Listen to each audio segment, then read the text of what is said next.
Okay, you guys, welcome. Hey, listen, Bree, the chat is lit up already. I see. Hey Oh, guys. oh my goodness, they have all been just chopping it up in these chats. There's a lot that happened this week. I don't blame them. Happy Friday, guys. Happy Friday. Welcome, all of you. And look like Jacqueline McCullough was the first one in the chat today. So Jacqueline, Janet, Vicky, Cheryl, Vita, Nana, Ivy Rose, Delmonica. Let's see. Who's that? Trish. Hey, happy Hey. Friday. Hey, Hey girly. Trish. Hey, Bree. Hey, T. How you doing, girly? I'm having a good week. It was productive and positive, so it was a good one. How about you guys?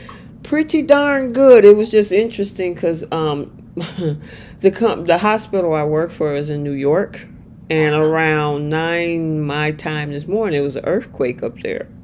Oh wow. And I was in the middle of actually talking about one of the projects I was working on and how we actually got a win out of it. And then all of a sudden, one manager was like, "My house is shaking." Oh, no. So I guess everybody's doing well, but it lasted for I think about a good 45 seconds. And if some of the guys in the chat in the Northeast, if you know what I'm talking about, you can probably drop it in the chat. But yes, we were right in the middle of a conference call when a lot of my colleagues that do live in the New York area, they actually was feeling the shakes of their houses. So I thought that was pretty interesting to bring up. But there's some lot of shaking and drama going on the Young and the Restless and the Bold and the Beautiful. Yes. Oh my And goodness. a lot of stuff I am just upset with. There's some people who's definitely going to be in some seats. It might be an airplane of seats. Oh, he's so silly. Oh, Bree. All I right. blame them. I blame Mm-hmm. them. No I mean, accountability. None. we're going to wait a minute for you to tell us how you really feel. Right. Right. Okay, so Vicky Langer, that's in the chat, she said that she's in New York. So, yeah, and then Ivy Rose said that earthquake was a 4.8 magnitude. Mm. Wow. So hopefully everybody's okay. I know my team checked in, and they were saying the ones that's on the Northeast, they said that they were doing okay, but it was a scary situation for them. So, all right, let's go ahead and get this started. So, welcome you guys to Soap Corner Talk, where myself, T, we got Trish, we got Bree, and Keish. She'll be on in a little while because she's got to play catch up with the Young and the Restless because she was working a little late, but she'll be popping in shortly. But this is where we'll be recapping both the Young and the Restless, Bold and the Beautiful, for the week of April 1st through April 5th. And we usually start with the Young and the Restless in the first half, Bold and the Beautiful in the second half. Then we got flip the script. If there's a particular scene or storyline that you wish you could change, this is where we flip the script. Who's taking some seats?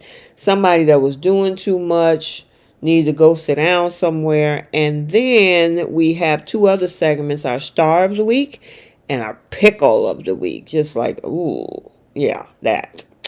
All right, so without any further ado, we're going to go ahead and start with the Young and the Restless.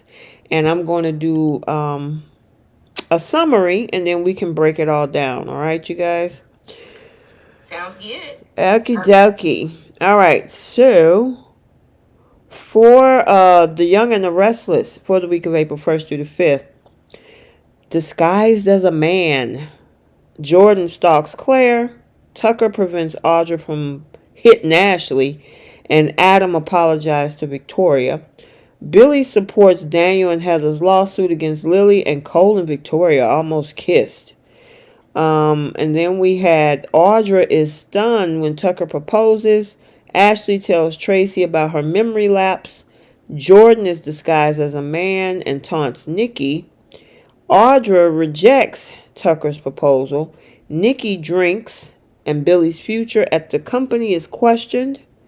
Then we had Adam and Chelsea are tortured over the doctor's news, and Billy's suggestion shocks Lily. All right, where y'all want to start? Bree? I guess we can go ahead and get Jack and Diane out the way. Okay. Get Jack and Diane. Yeah, because it's just a little ditty. Yep. So what you got, girlie? I was actually I was happy that she was human in this week. And said, hey, I'm uncomfortable with this. You're spending a lot of time with this woman, and she has a whole husband. Like, why are you devoting so much time? And sadly, I feel it fell on deaf ears. So I feel Jack is going to continue to be the simp that he is. But I was happy that it seemed like a very human moment in a marriage, because she couldn't possibly be comfortable after months of this man dedicating like his extra spare time to Nikki. Right. And on top of that, he's probably not over at Jabot to manage and see what's going on with Kyle and Diane. So right. She's probably just had it up to here. It's like you're giving this woman all this freaking time. And you know what? I'm gonna actually add to that, because Diane and Kyle has been asking for Jack's help to figure out this whole thing that's going on between the two of them, and he wants to stay out of it. But at the same time, anytime Nikki wants him, I mean, did you hear Nikki actually say that she wished that Jack could go out of town with them? I couldn't be me. Could not be my husband. You know, I mean, no. The wrong one. Yeah, I mean, for her to actually think, I don't feel comfortable just going on this trip by myself knowing that you're not there, because there's going to be plenty of alcohol around. I mean, seriously? So you're going to go on your anniversary. I think this is 45th for them, or 44th, one of the two. But you going on your anniversary, your husband want to sweep you off to, who knows, a beautiful island or off to Paris or wherever, and you want to take your ex, who's also your sponsor, because of what? Yeah. He's on speed dial. Yeah, it's crazy. That's crazy. I was like, wait a minute, let me replay that. Did I hear her clearly? Yeah. It was Jack's stupidity for me. The fact when Diane came into the room, Nikki was about to leave. This man was encouraging her to stay and trying to offer her a crudité and a charcuterie board, iced tea. Yep. Excuse me? Exactly. You can tell that your wife is standing there. And and then the fact that when Nikki was on her way out, she gonna give her a snide look and a snide remark, and I'm like, girl, wait a minute, my husband is helping you out. In our house. In our house, exactly. Yeah, I just Diane needed to say something. And I mean, I got to give it to Jack. He was like, you know what? I got to make sure that you feel secure. And you know what? I got to spend time with you. And she tried to say, well, I know I don't want you to I don't want to get in the way of anybody's recovery. But she getting in the way of your marriage. Exactly. Stand 10 toes down on how you feel about the situation. Yep. What do you think if Victor heard that? The part that I said about her having hesitancy of going on this trip unless Jack was somewhere around. He'd blow a gasket. Of course. Jack would be laying with Ashlyn. Yeah, you're absolutely right about that one. I was like, girl, stop it. But he continues to. I don't understand why they just don't send this woman to rehab. That's what she needs. Because as soon as she left Jack's house, that little pep talk did not work.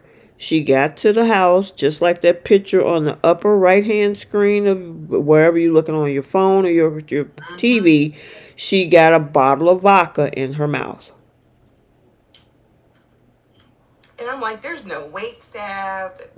I mean, they're rich. I would assume they would have, because she's not cleaning her house. So there's no maid. Like, where is, does she have an assistant?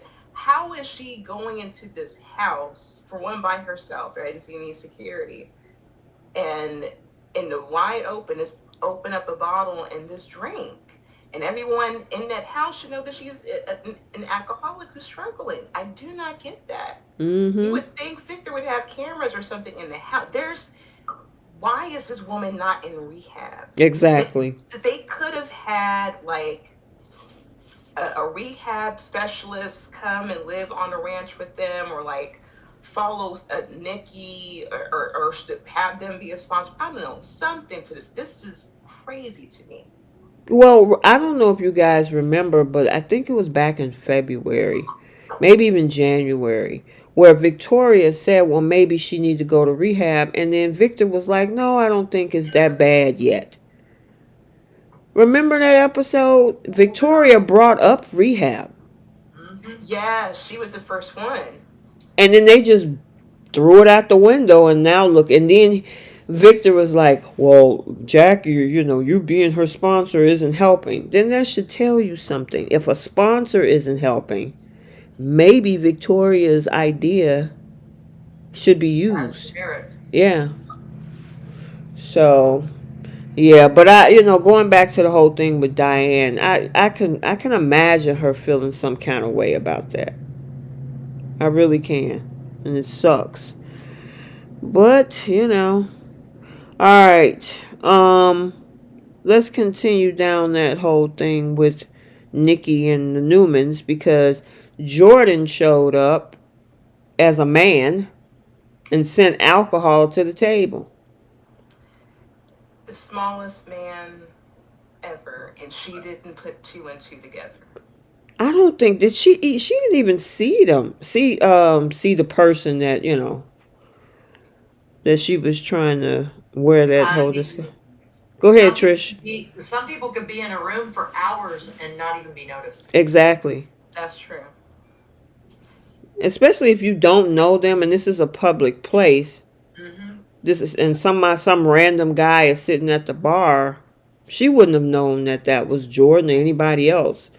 But the thing is, Nikki thinks that a man is helping her, not the fact that Jordan is that same person dressed up like a man. Yeah. I'm just curious to know which costume designer that Sheila and Jordan go to have costumes ready on deck. You're so silly. What money do these crazy people have access to? Yeah. I mean, 3D prosthetics, like a designer could, like, oh my goodness, like, where does she get the money? Where to get to and have all of this ready? I'll never understand that with those two, but that was all of that. I know you said that before. Like, where do you get the money to buy all these costumes and stuff? Rob people. Yeah, something. Girl, you so funny. It's not far of a stretch. If she's bold enough to unalive, she's bold enough to rob. I guess Jasmine Williams has got the same idea as you have. She said, how is Jordan getting wigs, beards, disguises, and gasoline cans? She said the same thing. Now we also had the situation with Victoria and Cole. What do y'all think about them? I just don't. I've never thought there was chemistry with them. I love that they're co-parenting their adult child and that they have her back, but there's just absolutely no chemistry. Yeah, I don't know. It's like it's forced. Would that be a way, like they're trying to push these two together? It's not like organic. Nope. I was hoping I could see a little spark when they were touring the tack house, and they would laugh and giggle or something. But I don't know. I guess this is maybe both of the actors are trying to fill each other out, because the guy who played Cole, I think he was working with Heather Tom, who played Victoria at the time, right? And I think they had great chemistry. So maybe it's just some time to develop. I think when Cole came back onto the show, when he had that interaction with Ashley, I thought he had more chemistry with Ashley than Victoria. I could see that. I agree with you on that one. Yeah, I don't know. And then I thought he was gonna go in for a kiss, and then he just stopped. And then they was looking at each other, and then he said he gotta go home. I'm like, okay. Awkward. Yeah, exactly. He know who her daddy is. he's like Right? he's like wrong road, wrong road. Yeah, Been exactly. down that road before. Right. Oh my goodness. Yeah, so I don't know about that. And then somebody was saying, I don't know, maybe that was you in the chat, Bree, this week, that Claire is getting the fastest redemption ever.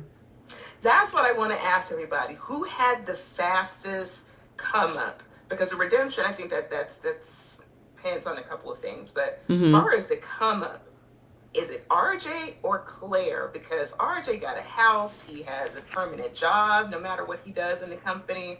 He has a girlfriend. He has all of the love and support you can imagine. And you have Claire, who's pretty much gotten away with almost unaliving her whole family. They forgave her. She got the red carpet treatment, and she's getting a whole house on a ranch. And her hands are wiped clean. Who had the better come up in a short period of time? Yeah, and I think that was the Yeah. biggest question, whether or not, how long was she going to be here? But the way it's setting up, where she's now moving in, her and Victoria moving into the tack house, and okay, so what's next for her? Is she just going to be the new Newman on the block, or are they going to give her the villain storyline that Jordan was talking about, like she's playing all of you? You know, I kind of would like to see the opposite. I kind of would like to see her playing all of them. Me too. That would be so much fun. Especially since we seen the links that Jordan would go to, that she fully commits to her demise. She trained Claire that same way. So I wouldn't put it past them to write it in a way where Claire is evil, or just like Jordan, and trying to take over, but from a different angle. But the way she's being written right now, it's like this girl is on cloud nine, and she's an idiot, a freaking idiot. This man, your grandfather told you to stay on the ranch. You decide to leave the ranch. You go sit in the coffee house. You guys are saying that you're scared and you're terrified. You have to check for the boogeyman underneath the bed, everything now. But you want to have a cup of coffee. Right. Knowing that, and then have the nerve to say, I'm not scared of Jordan.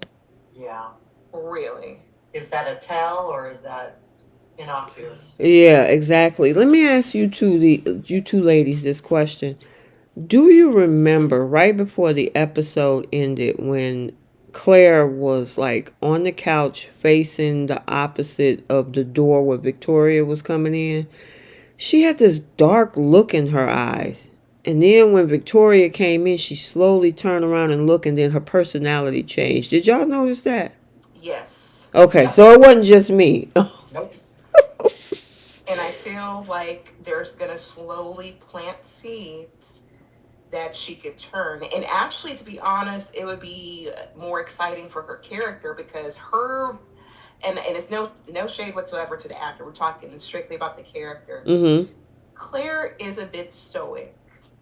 Mm-hmm. And I was happy to see the interaction she had with Mariah and Tessa, because it kind of made her seem very feminine, very girly, and almost slightly likable. That's why I feel like they would be like great friends, because Mariah can't judge nothing. Mm-hmm.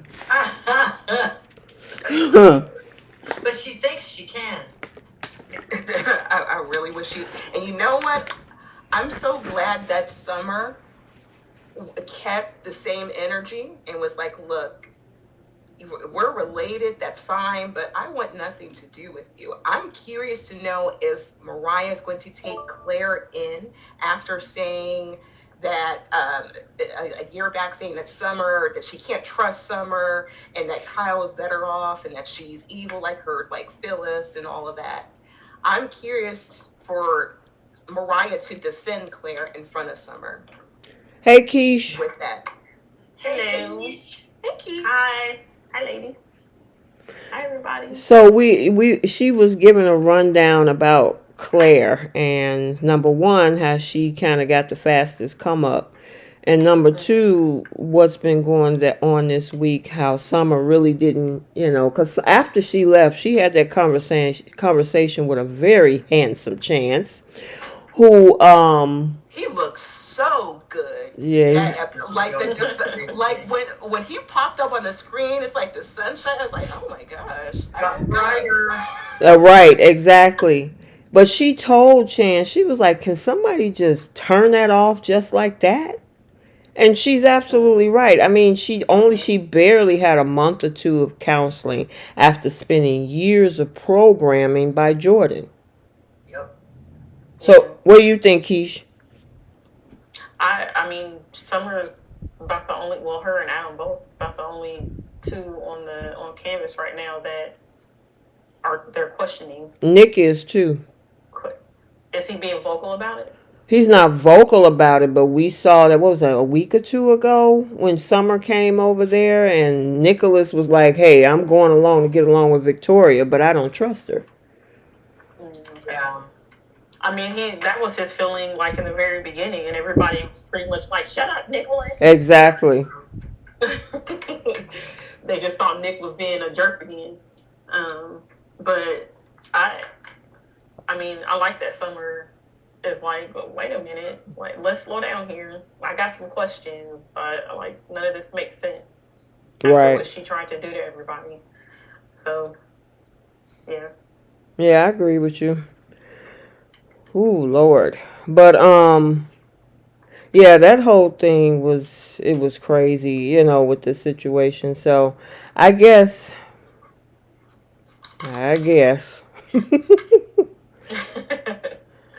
But I just hope that they don't use this to make Summer like the bad guy, the antagonist, or whatever to Claire. Because I mean, what she's questioning is valid. Yeah, it is. It's right. Not like she's doing it just to be a jerk. Like she's got valid concerns. Yeah, I mean, that girl is 20-something years old. You mean to tell me being raised by Jordan for all those years, you can just turn that off after 2 months? Right. And Summer made a very valid point when Claire was saying, hey, I was with the kids and I love kids. I want to take care of them. And she was like, look, what makes you think you qualify to be around kids after you tried to unalive our whole family? Exactly. Exactly. Did they show her with Arya? They did. They did. Was she holding her, or was she just watching them? Nope, she was just holding her. So Mariah and Tessa, because the baby started crying, they brought her down, and Claire was like, oh, let me hold her. And so she was holding her and talking to her, and yeah. So maybe she's going to be a baby stealer now. Yeah, because I feel like they are working overtime with this angle and her being good with kids. Right. Yeah, but whose kid? Is it Harrison? Maybe? If she was, I wonder if they're going down that route. Because the new Harrison is coming up, I think, next week. No, that's right. Yeah, he's being recasted. Is he aged up or? It sure looks like it. Oh, really? Okay. I didn't think that kid looked that much older than the original Harrison. You think he looks much older? I mean, okay, so what age does the current Harrison look like to you? 4. He looks like 8 years old. The current one? Yeah, he looked like 7, 8 years old. Oh God, no, he's like 4. Oh, I thought he was more like 6. Okay, so we got the lottery numbers. Yeah. Too funny. But I mean, I wasn't expecting them to age up Kyle's kid like that. I was like, my goodness, so Kyle must be close to his 40s then. And actually, it makes sense because I think Kyle and Devon are technically the same age. But let's see this new Harrison. Oh, I hate when the kids age up, but yeah. I mean, the new kid looks to me, like he's around the same age as the current Harrison. He didn't look that much older. Okay, so technically, what's this, 2024, right? Yeah. According to this, he should be around 6 or 7. Because when I looked up the Young and the Restless Wikipedia, they have Harrison being born around 2018. So he would be 6. So who said That's about the 6? right age. I did. Oh, there you go, Keys. Ding, ding, ding, ding, ding. She won! Yay! What you say? I said, winner. Right. And they even got how much he weighed at birth. How did they get all that information? I don't know. No, that's way too much detail, but okay. Yeah. That's interesting. Okay. Anyway, I kind of would like if they had brought Tara back. That's the missing piece for me with Kyle. I'm like, so Summer is the adoptive mother. So is Tara away in prison for life or something? Does she just relocate? Does Harrison even ask about Tara at all? Like it's like for her. Yeah. Did she actually adopt him? Yeah, I mean, they looking that even though it seemed like wait a minute, let me go back. Let me see if they got any details on that. I don't think Tara fought Summer being in his life. Not her being in his life, but did she actually sign over her parental rights so she could adopt? Because I feel like they would have talked about that. I thought he was adopted, but I don't know. I could just be misremembering. Because the way that it's all set up, it's like even at this point with Summer and Kyle being divorced, she's still being like a retroactive mother to him. So maybe there was an adoption. I don't remember seeing anything or hearing anything in the storyline about getting custody or anything. I guess I just assumed that she just wasn't going to abandon the little boy because she'd been in his life for however many years. And right, that's true. Like he's a teenager. Amaya said she didn't on the chat. I didn't hear you say it again. I'm sorry, and I interrupted you. That was so rude. I apologize. Oh no, you're good. I said Amaya said that she did not adopt. She did not. Okay. Oh, so they're just sharing responsibility. Yeah, she's just stepping up in the role, I guess. That's cool. The more love, the better. Exactly. Yep. Yeah. I mean, honestly, well, he did know his biological mother, because he does remember her, but I guess obviously Summer's been around this last 4 or 5 years. How long has Tara been gone? Since 2019, I think it was. So about 6. Yeah, about 5 years. I don't know. But anyway, how did we get down this road? I think we was talking about... chicken. Yeah, we was talking about Claire and kids and who, if she was going to be a baby stealer, what kid would she steal? So I don't know. Yeah, it shows our level of care for Claire. We are invested. I know, right? Okay. I'm trying to think. Is there any more Newman drama? Well, we got Adam. Oh my God, that was heartbreaking to watch. Y'all, when that picture you have of him sitting on that bench like that, looking just absolutely, just heartbroken and just sad and lost. That was just a heartbreaking scene right there, man. I mean, I can't imagine. I can't imagine. I don't know how any parent. Oh, listen. And the thing is, with both Chelsea and Adam, the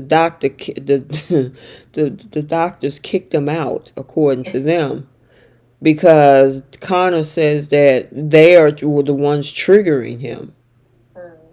And the thing is, I mean, Adam, I was like, oh my God, this is the most that I've ever seen Mark Grossman showed that much emotion, because he's always so stoic and cold. And for him to be like, I'm going to sue them into bankruptcy, and, maybe this is all my fault, and maybe I'm not a good dad, and maybe I should not be in his life. And I'm like, oh, because the thing is, when things go wrong with, something happens with your kid, especially something like this, you can kind of blame it on yourself. Could I did something differently? Could I did something better? What did I do wrong? Maybe I shouldn't have did this.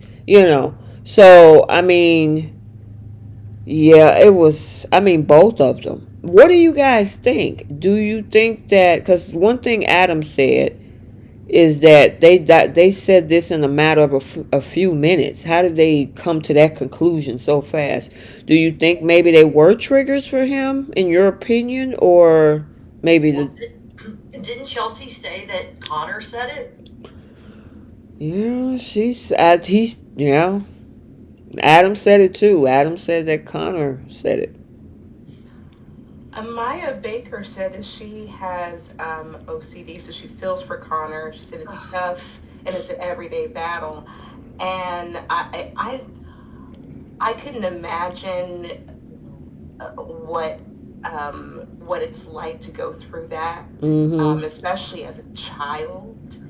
And this is why I might be the minority in this. I was very furious to see Chelsea and Adam in the car headed in Genoa City. And you guys are clearly emotional. You guys are heartbroken that you left there. Go back there to your child. There's nothing important in Genoa City that you couldn't do remotely. But you know what the problem is, Bree, is that Adam is ready to do that. Chelsea isn't. So even as much as this pain that she is in, she still has faith in these doctors, right? Adam, on the other hand, is willing to just snatch the boy out of there and bring him home. So how do they get on the same page? That's the thing. Well, they can't do it from being miles and miles away. Exactly. They have to be in that state. They have to just be prepared for whatever. And I feel what Chelsea is coming from, let the doctors do what they must, but she needs to be, as a mother, be there when your baby is going to need you. There's no way I can do that from state to wait. I need to be close where I can monitor and see what's going on. Well, and y'all hear about all that awful news that's come out for years now about all of those schools that parents have sent their so-called troubled teens to, and all this horrible stuff is coming out, and these parents trusted those people. So what's to say they're not going to take the storyline in that kind of direction? Because Paris Hilton literally went and spoke in front of Congress about the abuse that happens in those in-house places. Yeah. So who knows what the story's going to wind up doing. Yeah, it was, oh my God. And like you said, that picture with Connor sitting on the bench by himself, and he's just slathering his hands with hand sanitizer, and obviously that's the OCD. But the fact that he's alone. Amaya says she thinks it's a cult. You think so? She says she feels it. It's a cult. All right, so y'all write it down. 4/5/24 at 7:34 p.m. Amaya called it. It's a cult. In 6 months, we're sitting here talking about this, and it's a cult. Amaya called it. Oh my goodness. Yeah, like you say, okay, so that's where the compromise come in. If one want to keep the kid there, the other one don't. One of the two of them need to go stay in Maryland.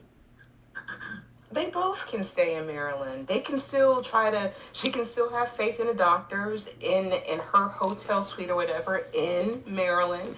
And he can also, what better way to monitor and see if it's benefiting your son unless you're there? He's rich. I'm pretty sure he could have somebody monitor. I don't get why they had to come back to Genoa City. That made no sense. Yeah, I don't know, that whole thing. You talking? What is that? But look at everybody else. They all sent their kids away to boarding school. All of them did. Even though this is a different type of situation, this family, whether Abbott's or Newman's, that's what they do. They send their kids away. And maybe that's what made it. I don't know. For us, we look at it as a different story, but for them, it's like I don't know. That's just way too far. I mean, my two are adults, and one in Kentucky and the other one in Minnesota, and I'm still. But they're always your babies. I know. I know. I'm usually on a FaceTime call, like, what's going on? How y'all doing? You all right? What's going on out there? You know what I'm saying? So I could imagine with kids Connor's age, shoo. Yeah. And his anxiety must, like, that's nerve-wracking.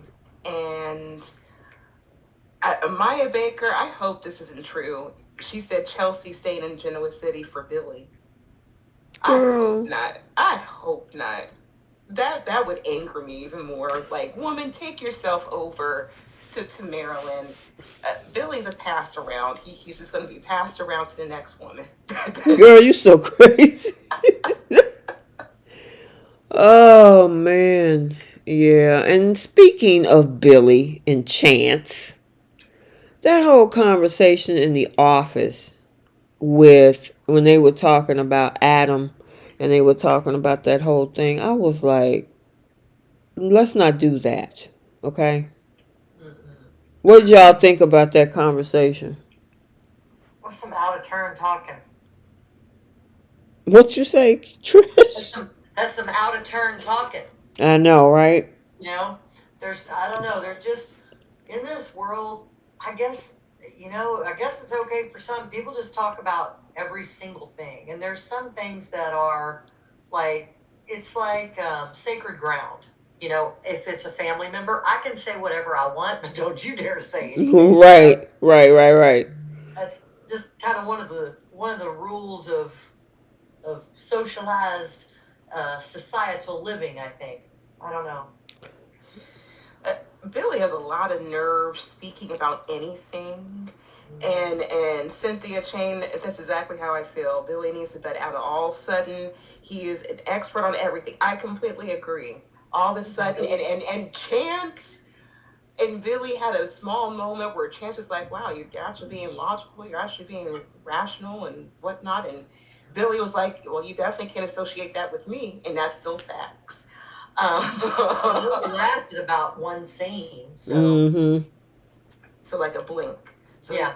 So we can't take it too much, but for facts, absolutely. But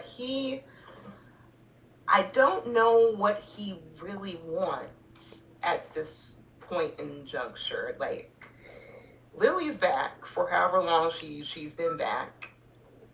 He's there at Chancellor Winters complaining. Well, he's putting Chelsea and Adam's business out to Chance, who has nothing to do with what's going on with Connor. And it's like, what is the purpose of Billy right now? Billy don't even know his own purpose. Well, listen, did y'all see when Lily asked him, what are you trying to do? What's your motivation here? And he pretty much gave a LinkedIn description. Yeah, he just, this man has been saying the same thing since they aged him up to an adult about trying to find himself and find purpose in life and what he's supposed to be doing. And it's like, can y'all write something new for Billy? Because this has been his line for decades now. Even Devon said that. I laughed at it. He was like, look at his track record. He's been from company to company to company, including leaving Chancellor Winters when he had the opportunity to grow with us. And that made perfect sense. But I mean, at least Billy sounded like he knew what a resume was. That's why I can't take him seriously now, because it's like he came to Chancellor Winters like he was coming in to save the day. And the way that he like, even the way he talks to Chance, and really the way he talks to all of them, as if he hadn't just taken how long has it been since he had been away from Chancellor Winters? That he hadn't just taken hadn't been gone for months to go work for Jabot because he thought that his purpose was over there with his family company. And now you're back and you're here to basically save the day for your mom. And like suddenly you're just this businessman that just knows everything that there is to know about Chancellor Winters, and you're going to do X, Y, and Z. And it's like, you've been here for 2 seconds. Mm-hmm. I need you to chill out a bit. Yeah, he's a little know-it-all, Mr. Fix-It. Mm-hmm. He's fixed something? Oh. Well, oh no, I won't say that. Uh-oh. I'll get in all heaps of trouble. Yeah, I mean, and his big idea is that he wants to run the company side by side with Lily. When, remember, a year and a half, 2 years ago, she was begging to have him run that company with her. And he left her hanging Yep. to go find himself. Yep. And he found himself right in Chelsea's bed. Yeah, he did. So, I mean, that's probably one of the reasons why Devon don't even want him there. I was actually surprised. Okay, so let's talk about this, because when they were at that restaurant before she had the conversation with Billy, when she was sitting down talking to Devon, she told Devon, I think we could find a place for him here. And Devon was like, what? Where? And so she was like, oh, Jill is already complaining about balancing out the power in the company and all that kind of stuff. If we kick him to the curb, she gonna think that Mamie is right. What do you guys think that they should keep him there, or should they give him the boot? I honestly don't think it's up to them if he stays in the Mm-mm. I agree. It's not. That's that part. Because Jill is not going to get rid of her son, and he's not going to have any low-level executive position. No. I don't know what that man could do. I mean, he qualifies to be somebody's assistant. Mm-hmm. He can get coffee. He's always at the coffee shop. You are so funny. But that's just as far. What could he do? I wish Lily would say, like, he can fit into this role. His skill set is such and such. And then when she got into the office, she was acting all smug and like, well, what do you want to do, Billy? Be honest with me. Let's play the game, Billy. Like, very condescending. Like, but you just tried to defend him in front of your brother, right? As if you knew what placement he had in the company. Why don't you share what you feel he should be doing? Well, I mean, okay. Anybody else before I ask a question? What about you? Mm-hmm. What'd you say, Keish? No. Oh, no. I mean, it didn't bother me that she was being condescending about it, because Billy has been nothing but condescending since he's been back at Chancellor Winters to everybody. Yeah. True. Okay, so I know everybody probably saw the preview next week where Daniel wants his game, and she was like, it's just another game. It's mine now, or whatever, right? With Billy looking for, because Billy is encouraging this lawsuit. I'm thinking after that reaction, that lawsuit is probably inevitable. Oh, yeah. Oh, yeah. That was some smug served right there. Yeah, it was. So could this be a possibility of where they're working toward, where this lawsuit, which maybe will cost them a ton of money based on the decision that Lily's making, could this be what takes her out of that seat? Yep. Probably. Without question. Mm-hmm. And that's exactly why he suggested it. Yep. Billy. I'm also hoping that this is the catalyst to them actually separating from Chancellor. Because it still bothers me that they had to merge their company with one of the other big businesses on that show, instead of the show taking the time to invest in that company's story to make them another like power player. Yep. Mm-hmm. Yeah, I remember we were all not happy about that. And I think you're right. I think she's gonna get ousted. Devon's gonna not be happy about it. There's gonna be a big stink. Mamie's somehow gonna be involved. Yeah, it's not gonna end well. No, because Devon did try to tell her, even though he originally last week we were talking about it, where he was enabling her until Billy kind of talked some logic. And Devon was like, well, wait a minute. We got to protect the company. This could turn bad, but she was so caught up in the emotion of it all. And of course, we see what that looked like next week. But yeah, this might be, and like you say, when Phyllis got, because we saw Phyllis this week in this too.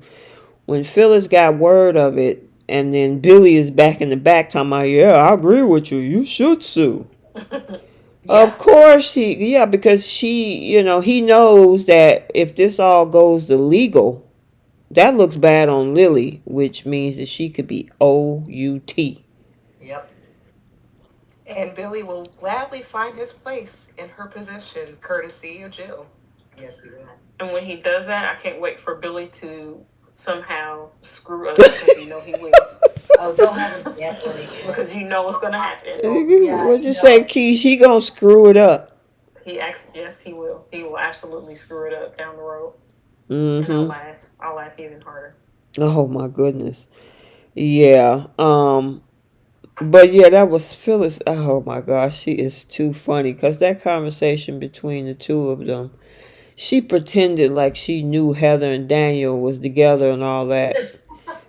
And then when Heather and Daniel got there, she gave him that look like, oh yeah, you together. I was just telling Billy that, and Daniel was looking like, okay.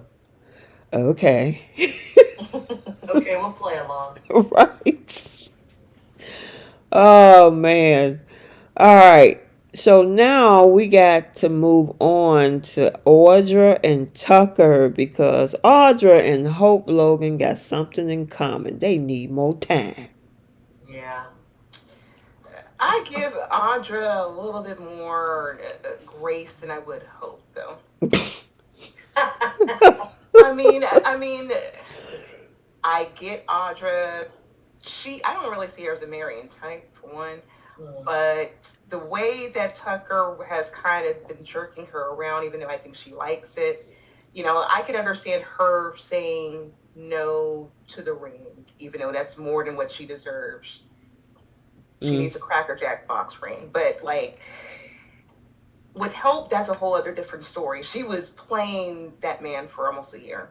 But, yeah.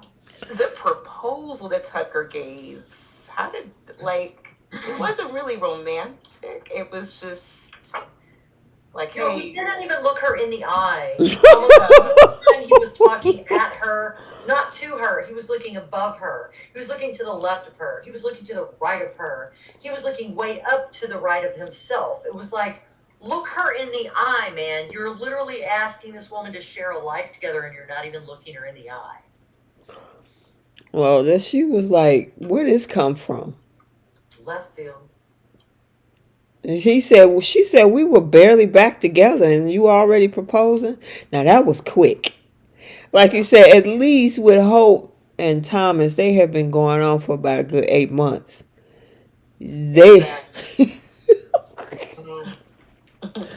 Only reason why I said the whole thing was because of what she said. She was like, just the timing is off. I can't, it's too soon.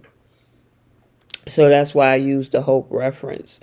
But yeah, I'm really not 100% even sold on them being a solid couple. I just think they're hookups.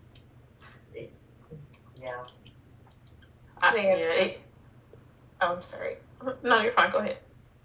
No, it's just casual hookups throughout the years. Nothing serious. That's why they're able to, use each other the way they do. It's transactional. Exactly. So, okay, then I got a question for you guys, because the past couple of weeks, Audra been in her feelings. So, was she starting to... Huh? What you say, Trish? She shed a tear. I mean, she been getting real jealous lately. We really didn't see her as the jealous type because she pretty much could, she can pick and choose a man what she wants. But she was getting real possessive and protective when it comes to Tucker. When Ashley kept showing up, and she showed up again. Yep. You know what I think? I feel like it's like a survivalist mentality that Audra has, because if we look at it, she's not working for anybody. True. If she loses Tucker, who else is she close with that can kind of give her like an in into like a new job? She can't go to Chancellor Winter. She can't go to Newman. Mm-hmm. She doesn't have a relationship with Kyle anymore, and Diane's definitely not going to let her over at Jabot. Mm-hmm. So she's stuck. She's in a survivalist mode. So as long as Ashley is out of the picture, Tucker is hers, and like you were saying, it's transactional. She's getting a whole benefit for years with Tucker, job security, probably an expense account. And she doesn't have to worry about not having a friend in the city. If she loses Tucker, she loses everything. She would serve no purpose in Genoa City after that. Yeah, that makes sense. So basically, what you're saying is it's just her way to have a pipeline to something. Exactly, like she was doing with Kyle. Interesting. Okay. And then there was piping.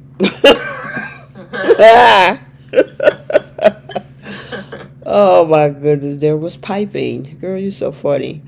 Yeah, so like I said, I still couldn't take him seriously. I mean, he did this whole romantic thing, bringing Paris to Genoa City and the music, and rented out the jazz lounge and all of that stuff, and then y'all just hooking up. That's it. And like she kind of said, we barely just got back together, what, a week ago? Because she had broke up with him, and then she decided to take him back in. What was that, last Thursday's episode or something like that? So, yeah.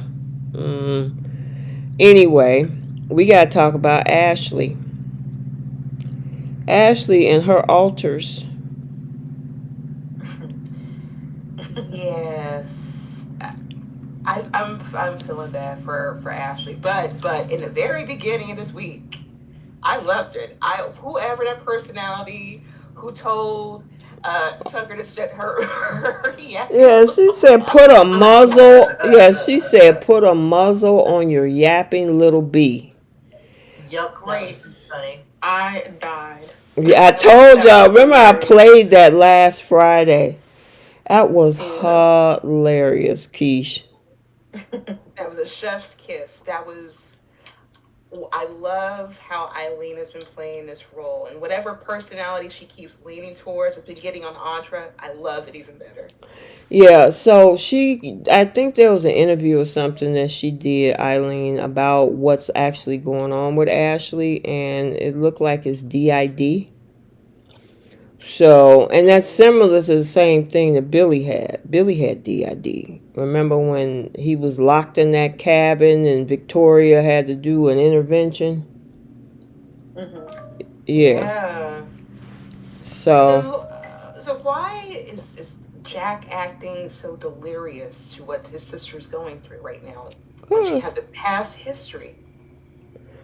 He's busy sniffing behind Nikki. That's why he cares. I mean, you got a wife and a son who's trying to figure out who need to take the CEO position, and your sister got 2 or 3 other alters, and she's all right. She said leave her alone, so I'm gonna leave her alone. Yeah, okay.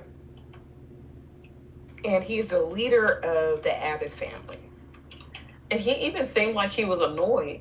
Yep. Like he was annoyed with Ashley. He was put not out. concerned. Mm-hmm. Yeah, I don't know. I mean, Jack has selective empathy, selective memory, selective participation.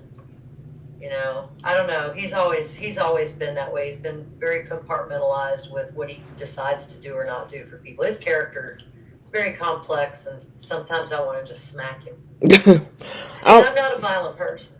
Right. No, I'm just kidding. Sending a warm welcome to Daz Whack Jack. Says, hey guys, my first attendance here at the live. Welcome. Hopefully you're having a good time. Yeah, so we appreciate you being here. Thank you. I think I've seen some of your comments on the recaps too, so. Do you see how many people are in the chat? How many? How many? Oh my gosh. 130. Oh, great. Great. Oh, thanks for joining us. Yes, thank you. And make sure the 130 you guys hit that like button. And make sure you're subscribed too.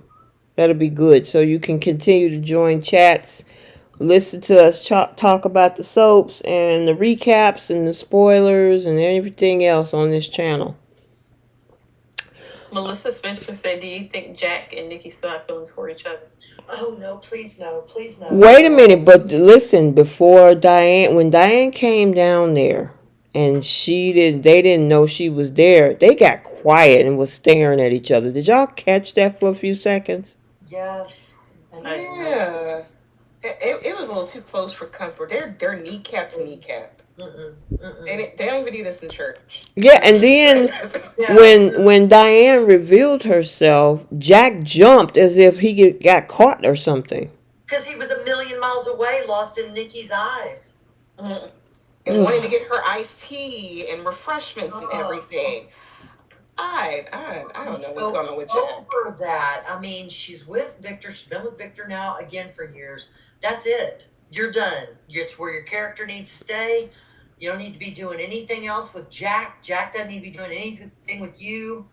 I mean, quite frankly, as I have said, when probably the first month I was ever even invited to come and chat on here, I want Jack alone and in the middle of the floor sobbing about how he is basically just tithered away all the good stuff because he has just sometimes been so much of a buffoon.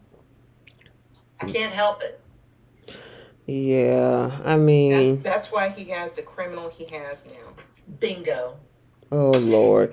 I thought you was wait a minute, Bree. I thought you was giving Diane a break this week because she seemed like a real person. When we were talking about that storyline, she did, but now we're talking about this storyline. Now we're talking dead. And that was a sneeze in the blink. What'd you say, Bree? That was a sneeze in the blink of any positive thing I can say about Diane.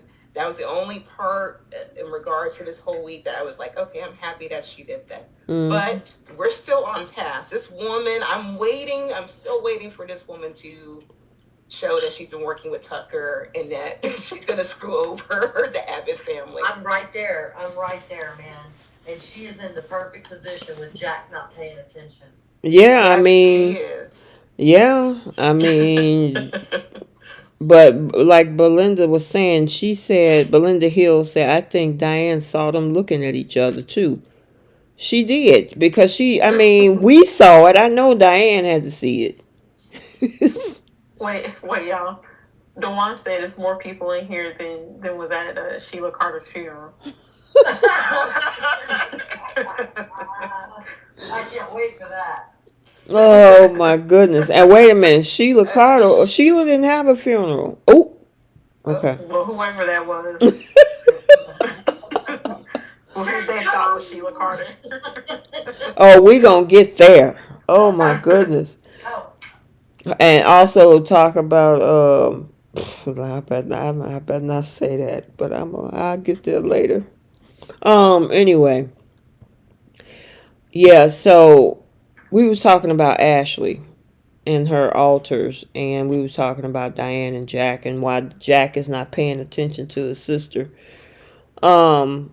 Monday's episode is going to be very, very interesting because they're going to actually, spoiler alert, and some of the Canadian folks or anybody else who've seen Monday's episode, Ashley is going to actually have a scene in her mind where it's going to be three Ashleys, two of them are her alters, and Ashley is directing them and telling each of them what to do in a white room. Interesting. Okay. Wow. Ooh, so she's working on her Emmy. Okay. Yes, she is. Let me see. I might be able to post that picture right quick. Hold on one second. Because Eileen will wear some scenes out, and I'm glad that they're going back to like Ashley's, like, I hate to say roots, but she's always had like a mental whatever. But Eileen has always played those roles. Oh yeah, her. That character is definitely fragile, like one crack away from completely breaking. And thank God for Tracy. Yeah, Tracy was supposed to pinky swear, but I don't think that's she gonna be happy about telling that secret. Hold on, let me see. I'm gonna try to see if I can okay, send it from my phone to my computer. Okay, hold on. I'll show you what I'm talking about. Oh, I know, Amaya. Where is Abby for her mom, right? I mean, she's right. so all her board of director position, and which doesn't even mean you work for the company, y'all. I still can't get past that. She left owning a restaurant, or left her restaurant to wear mini skirts. Did you say mini skirts? Mini skirt. You know how Abby is. Okay, so I'm gonna pull a picture across the screen. Can you guys see it? Oh, not yet. Okay. And me too. I'll never give Diane a break. No breaks. No breaks for Diane. Okay, it should be showing. Not yet. Oh my gosh. What? I'm looking at it now. Oh wow! Oh my gosh! I don't see it. Y'all, this is gonna be something else altogether. Yeah. Okay. Wow. That's how crazy. I don't see it. You maybe are you behind on your screen? Sometime if you. Oh, I see it now. Yep. I see it now. I got it. Y'all remember that this photo reminds me of whenever Shields and Yarnell used to play the little kid in their sketches. I don't know if I'm dating myself totally. I'll probably know. Anyway, but there was a comedy duo named Shields and Yarnell, and they were a couple, and they did these little kid scenes where the beds were big and they were grown adults, but the beds were so big it made them look like little kids. Wow. This is what this picture reminds me of. Yeah. Crazy. This is gonna be crazy. Yeah, and the thing is, go ahead. What'd you say? I'm sorry. No, I said it's gonna be a really great episode. Yeah, Ashley is going to be giving orders to her alters. Yep. That's how. Yeah. So like who was that? Was that Bree that said that she's working on her Emmy? Yes, she's every episode as of late so far with this whole storyline has been great with Ashley. The way that she's like given clear distinction as to which personalities are which, and we can all enjoy each of them individually for what they're worth. Shows that this actress is incredible. This is where I like this Ashley. Not to say I like her going through this, but I know Eileen is going to pull. Performance, yeah. Yes, absolutely. I've always loved Eileen Davidson. Yeah. This really go ahead, I'm sorry. Oh, I'm sorry. No, Monique, have y'all seen the movie The Ward? Evidently, there's maybe a scene like this or something. I haven't seen it. Never heard of it. Nope. I'm gonna have to read into it maybe, because a lot of times both of these shows tend to pull from, other old movies and stuff like that. So it's possible they could be using a reference from this movie called The Ward. But yeah, when I saw that, I'm like, oh my goodness, this is going to be a crazy week, and she is definitely working it. And the fact that they did the setup like this, like you said, with these big old beds, and all her feet are dangling. Exactly. And I guess they're just trying to give us a vision into what's going on in her head. For sure. I love this. I do too. This is great. I can't wait. And it seems like they're giving certain characters their own individual episodes. They did it with Sharon, then they did it with Claire, and I guess now with Ashley. Oh, is this going to be a whole show? No, it's going to be part of Monday's episode. Oh, Okay. Wow. Yeah, but guess who runs into this version of Ash, though? Audra. And it's going to freak her out. Oh, no. So, oh, yeah. Stay tuned for Monday. Wow. Ooh, okay. That should have been the Friday cliffhanger. Y'all, seriously, I've never cheated and watched Monday's episode before. I might this weekend. I'm not sure. Yeah, I usually do it because of the spoilers that I got to put up. I usually get a head start when I'm posting spoilers over the weekend. So, all right, moving back to this previous week. But I just had to show you guys that I was like, wow. Yeah, that would be good. Yeah, so yeah, poor Ashley, but Eileen did mention, that this is about a DID story. The question is, are they going to send her somewhere, or, I mean, my goodness, we got Nikki drinking, we got poor Connor, and then we got Ashley and what she got going on. It's a lot going on. So, somebody said napping Ashley is the child. Yeah. Oh, yeah. I could see that. The one that's talking about pinky swearing and binge watching what is it? Sitcoms and stuff like that. So, all right, we got one last storyline for the Young and the Restless this week, and that is Nick and Lily. And I know Keish been waiting on this for a long time. I haven't watched today's episode yet, so I'm excited after we're done to be able to watch it. Yeah. I actually love their banter, their chemistry. They actually look really cute together. And I was really trying to separate my feelings because I was very irritated with Lily. But when they sat down and they had a conversation, they flirted, it gave me some high hopes. And I hope they just keep it low key, have an affair. I'm hoping this will not turn into a relationship because Victor will ruin it. You gotta tell me about it. Oh, I forgot. Well, there's one other thing that I want to go back to before we move on to the Bold and the Beautiful. But did anybody else have any comments on Lily and Nick? I'm just excited to see more. Oh, that's right. You haven't seen it yet. Okay. What about you, Trish? I'm just looking forward to a love scene. They better give them a love scene at least once before they.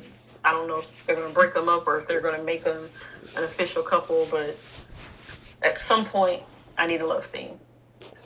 Okay. So I'm here for that. Okay. Sure. Okay. And at the same time, there's a part of me that is extraordinarily concerned that it could possibly be like watching paint dry. Yeah, because Young and the Restless don't do well with the love scenes. And I only say that y'all know I'm a huge Nick fan. Y'all know I'm a huge Lily fan. And they would be a beautiful couple. I just don't know about the chemistry because each one of their personalities are the, calmer, don't make trouble, non-excitable, non-excitement. It's like that was so cool about what was cool about Nick and Phyllis was that she brought the crazy out of him. Correct. And so, and I don't know. I mean, I don't know who's bringing what out of who here. Yeah, I mean, I feel like no matter who either one of them are paired up with, unless it's somebody on Phyllis's level of crazy, it's going to be about the same. Yeah. We'll see. I mean, they're beautiful people, so. They are very beautiful. Yes, they are. So, yes, they are. Ivy Rose asked a question, what should their ship name be, Nilly or Lick? Now, Keish, I see you said Lick. I think Nilly is cute too, though. Yeah, Cheryl Hines said Nelly. I say they better live up to Lick. That's all I have to say. Otherwise, if it's slow motion, it's just Nelly. Yeah. Mm-hmm. The word lick is like on the list of some of my least favorite words, right there with the word moist. Oh my God. It's just something about the word. It's just, I don't know. Well, that's one person that ain't getting moist right now, and that's Hope. So. Ah! Jesus. I could go so much further in the gutter, but I won't. I'll save it. Oh my God! I just listen, Trish. You opened the door, so I had I to. know. You opened the door. Guilty party. I had a quick question. Mm. Did it seem like Nick was acting like he was butt hurt over Sally when he was talking to Lily? I was like, it wasn't a deep relationship. You knew good and well that this was a situational ship. She was carrying your brother's baby, and you still chose to want to be with her. Yeah. And he's treating it like a great love affair. But I know I'm excited for them. I love that picture in the corner. Like, when I saw that excited me. Like, I'm like, girl, it took me, listen, it took me about 10 tries to lock that particular client in order for me to get that photo because they was moving so fast. So I'm like, wait a minute, freeze frame right there. That's the one I want. That freeze frame just makes me think about how some years ago Joshua Morrow said that he had always wanted to be screen partners with Crystal Khalil. And it's like this screenshot right here looks like, yes, I'm finally getting my way. It's finally happening. Oh my God, I didn't know that. Yeah, she asked him to go to lunch and he said, yeah, you buying. That was cute. I love that. I like that she was the one that initiated it. Yeah, that's true. Yeah. That is true. I'm so happy that Keith sent all those letters to CBS. Right. We finally get harassed them to death. Exactly. But like you said, who was that said that Nick thought he was in a great love affair? Was that Bree? That was me. Well, I mean, they both acted like they was in some great love affair that was lost. Right. I mean, I understand she hurt over Daniel, but that was not like y'all was finna walk down the aisle. Come on now. Right. When she was sitting down with Devon, she was like, it's completely different than how it was with Billy. I'm like, at least you lived with Billy. You had progression in that relationship. Whereas you and Daniel just shared a key and maybe like a Netflix password, and that was it. You said a Netflix password. This is why I feel like it is maybe why she feels that way, is because her and Daniel have however many 20-year history of, yes, they were married at one point, but they said in dialogue, we still remain good friends this entire time. So it's not like, it would be different if they just never stayed in contact through this whole time and he came back into her life and it was the first time that they had talked in years or decades or whatever. But according to both of them, they have maintained their friendship throughout the years. So I guess the way I look at it as, I still don't think that it is a matter of Lily being pissed that he put his family back together. I still think it is the way that he went about. I think it's the way that she found out. And I think it's that he wasn't just honest with her up front and let her know, these are my feelings. My bad, but I do want to put my family back together. We got to end this or whatever. And instead he just basically played in her face for 3 months, acting like things was all good between the two of them. And, when she comes back home, that wasn't the case. And I think she feels, as a friend, since they're friends, she felt like he could have at least just been honest with her. And I don't think her reaction would have been as bad if he just would have been honest about his feelings when he figured out that's what he really wanted to do. Yeah, she would have been hurt, but not angry. And maybe angry too, I don't know, but probably not like she is right now. But the punishment doesn't fit the crime. She took her personal issues and fired 2 people professionally, Oh, and neither situation was related, and that's where it feels very vindictive on her part, because where was this energy for other people that she's been in a relationship with? Oh, it absolutely is vindictive. I'm not saying what she did was right. Am I bothered by it? No, because I don't really care for Daniel and Heather right now. So I mean, as a viewer and as a fan of the show, I enjoy that part of it. But I mean, is she wrong for doing it? Yeah, she is, because she is making it personal.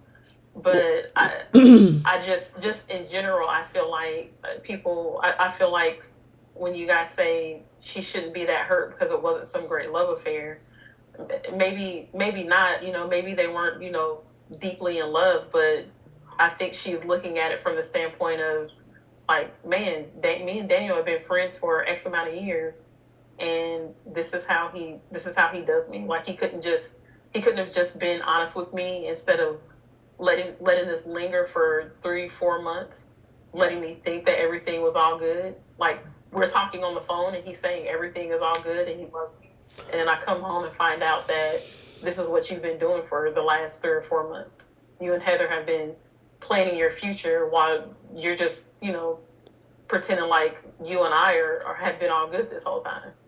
Yeah. So I think it just feels more like a betrayal of her friend, one of her good friends, instead of him just being a man and being honest about it. And I don't buy that crap about, well, you were helping your daughter, I didn't want to dump this on your plate.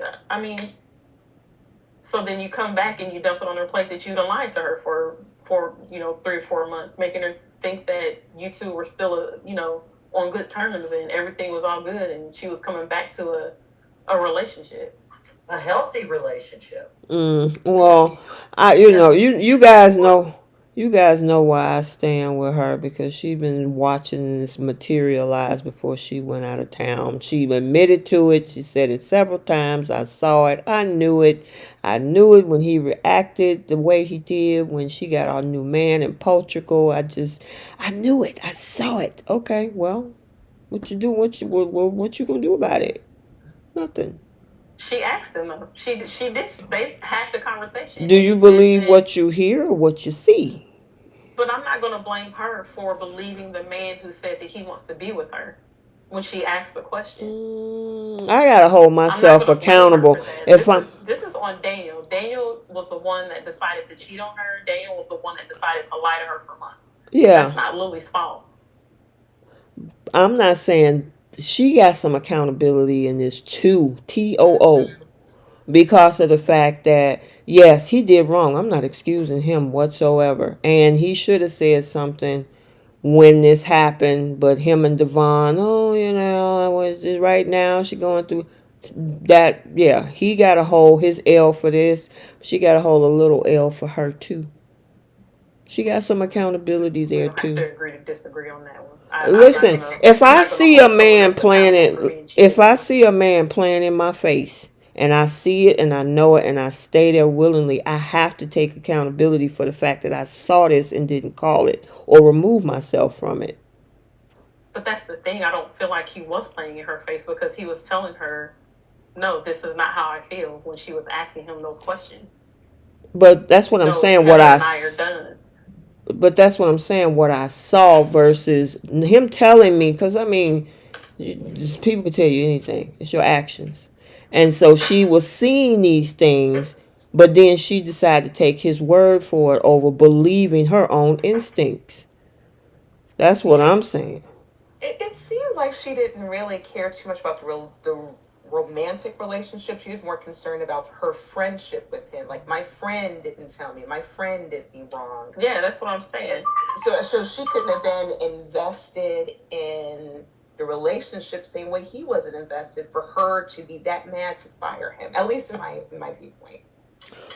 Okay, that was my point. She was upset from the aspect of this has been her friend for 20 years, and he wasn't, and this is how this information came out to me, instead of him respecting me as with the friendship that we've had for 20 years. He lied to me for months.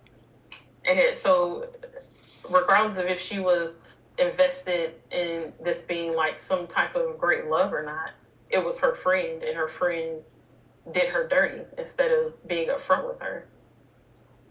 And I don't disagree that she's being vindictive and petty about firing her. Like that's wrong, and it's probably going to come back to bite her. But I don't feel like the sulking is because she was deeply in love with. It was because it was her friend that she thought she could trust to be honest with her that decided not to.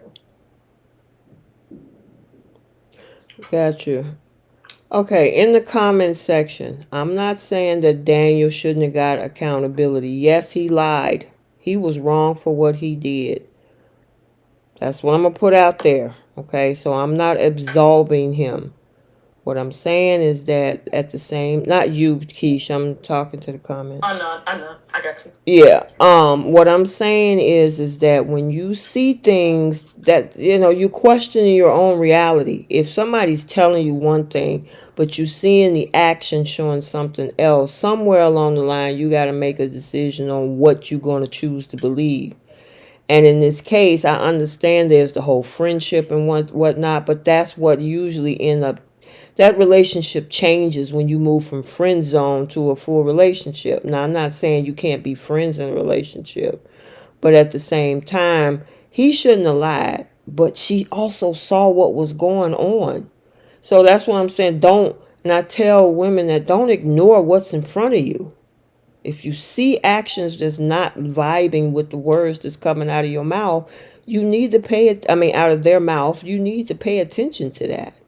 So that's all I'm saying. I'm going to leave that right there. So we'll be on a whole different podcast. But the other thing that I wanted to bring up was Devon and Tucker. Because some people were saying how when Tucker was coming down, he ran into Lily first. And then Devon, was like, I ain't got nothing to say to you. And then Lily was trying to talk him into maybe trying to consider, the thing with Tucker. Do you think Devon is being too harsh on Tucker? There's a part of me that, like the old part before I heard stories and learned, I always thought, oh my God, they're your parents, they're your, blah, blah, blah. Not really thinking about or understanding possible trauma that goes so deep that it isn't salvageable, because that's the opposite of what I experienced. I was very fortunate. But now in reading and paying attention to what other people's lives have held, I get it if someone wants to go no contact. So, I mean, if Devon doesn't want Tucker to come at him or to be in his orbit, Tucker needs to respect that and give him time. I do think it's sad that after learning that Ashley's story was wrong, that they didn't at least give those two characters a chance to talk, because that really was the final straw. Mm-hmm. So it's kind of heartbreaking, because I really like the character of Tucker, and I think it'd be cool if they had some kind of a relationship. But that was a hardcore scene to watch, because you could just see the hurt in Tucker's eyes, and then just knowing, I mean, you did this to yourself. But that's a hard scene. Yeah. What you got, Bree or Keith? You go ahead, Bree. Bree, you still there? I'm still here. Oh, okay. You okay? Yeah, I was very annoyed with Devon. Just the fact that you brushed past this man, and it's like, what are you angry for? Why is this man in Genoa City just angry every day? This is like day 548 of Devon being angry for no reason. It's like, why? And I thought it was a great scene with those two. Like, just to see Tucker really pour his heart out for his son, and just the way Devon, as angry as I am with him, they both had really good moments. I think Devon was more honest with his sister than anything. I appreciate those scenes, but the way that Tucker treated, the way Devon treated his father I hated that. Mm-hmm. I agree. Yeah, I mean, like Trish said, Ashley was the straw that broke the camel's back, and when she came back to say, "Listen, what I told you happened in Paris actually did not happen the way I said it was." That should have gave him a little bit of light, just a little bit. I'm not saying that he got to run down there with a parade saying "Welcome, Dad." Right. But something to say, okay, well, that didn't go down the way that I thought it did. But then he said he did so many other things that still add up to where he's at. So, I don't know. Tucker looked like he was hurt. Yeah. Yeah. And you would think that Devon would be able to decipher, his relationship with his own father and versus what Ashley had said. And the thing is, I feel like Ashley was jerking him around a lot. But at the same time, Devon forever likes to lead with emotion and uses everyone as an excuse to not have a relationship with Tucker. Yeah. Yep. So, I don't know. I was hoping that they could maybe rectify, but who knows? Maybe they will. Because he was asking about Dom and how's he's doing in school. And Devon was just like, "Psh, I gotta go." So, yeah, it just sucked. So, I don't know. I guess eventually maybe they'll get those two back together. Monique I hope said, if that. Oh, sorry. no, go ahead. I was just gonna say, I hope if that does happen, that it's Devon that approaches Tucker instead of making Tucker once again beg for, some time with Devon or trying to repair that relationship. Because I agree with what you guys said about how they didn't even have him acknowledge that after Ashley admitted that she was wrong about what happened in Paris. They didn't even have Devon acknowledge his father and that he knew that wasn't true. When that was the thing that screwed up their relationship this last time, because they were all good. Yeah, they were before that happened. Yep, I totally agree. Yeah, it just doesn't make sense to me that he's still treating him as if he was not told the truth about Paris. Right. Like, what else did he do to you? Because you were fine with Tucker until that happened, and now all of a sudden you're not fine anymore. Right. And it was almost like, even when Ashley, if I can remember correctly, it was almost like even that moment when Ashley was telling him and Abby what really happened.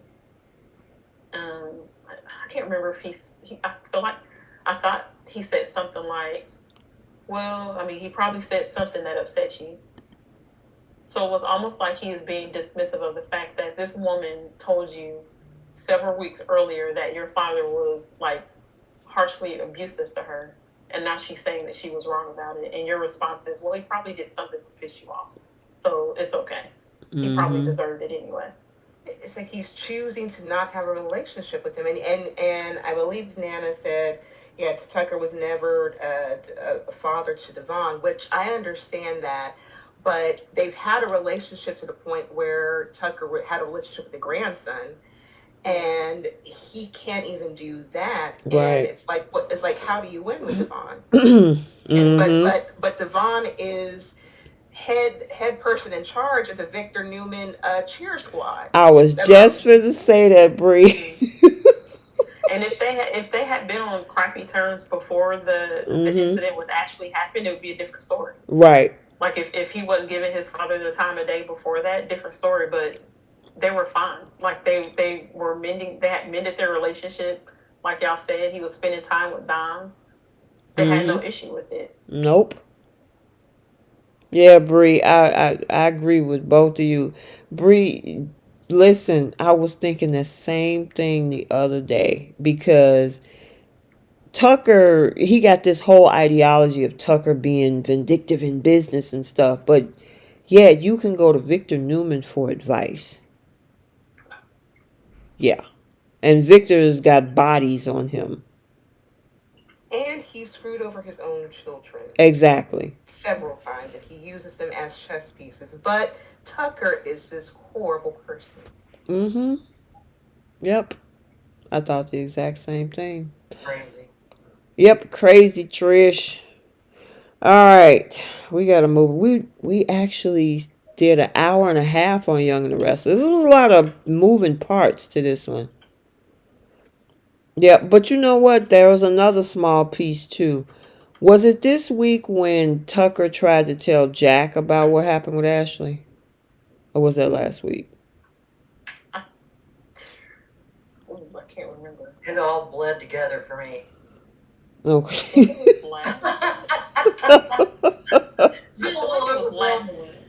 Was that last week? I thought we talked about last week how he was more concerned about just wanting to blame Tucker and being angry than he was at actually recognizing his sister being told. Okay, so that was last week. Okay, cool. Alright. Okie dokie. Man, and we did talk about Jordan and her disguises and all of that. I think we covered everything, didn't we? And then some. And then some. What'd you say, Bree? Covered a lot, and I know a lot of people are ready for both. There's a lot of people tonight. My goodness. How many is still around 130? Yeah, it's gone from like 130, 140, 150. It's back and forth. Oh, wow. Okay. Well, we're going to move on to Bo, but before we do, like Bree said, it's about 130 to 150 of you guys coming in and out. Make sure you hit the like button. Make sure you subscribe. We do live chats every Friday night, 7 o'clock Central Time, 8 Eastern. And we have spoilers on this channel. Also, what else? Recaps daily. We do that. And then there is the other platforms, Instagram, TikTok, Threads, and X. There's a blog as well. And also Rumble. Also on Rumble as well. So there's a growing community starting over there.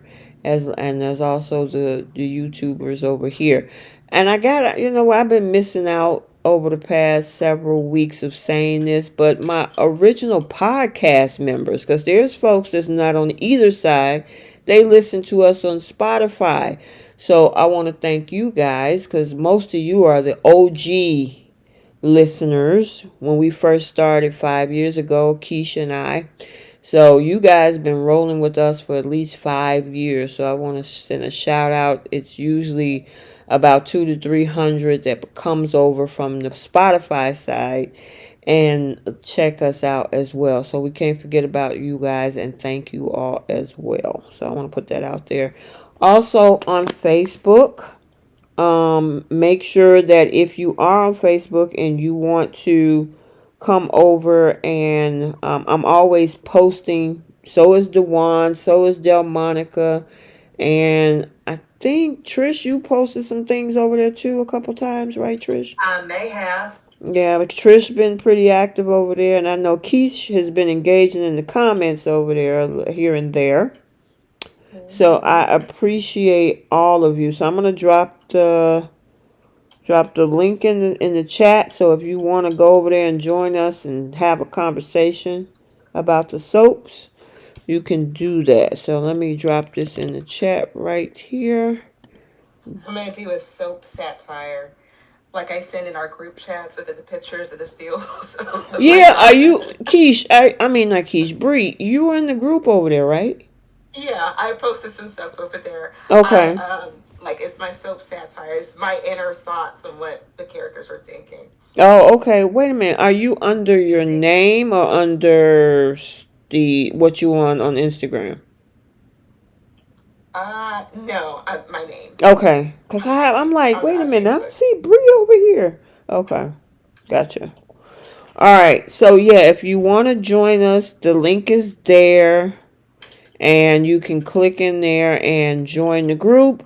I post the Monday's blog is already there.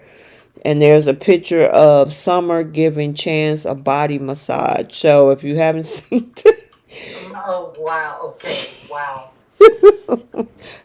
Yeah, Trish, you could. It's in there. You can check it. But I think that scene is pretty darn cute because at least we get a little bit more hot summer and chance action on Monday too. So stay tuned for It's that so as so well. cute. All right, y'all ready to dive into the bold and the beautiful?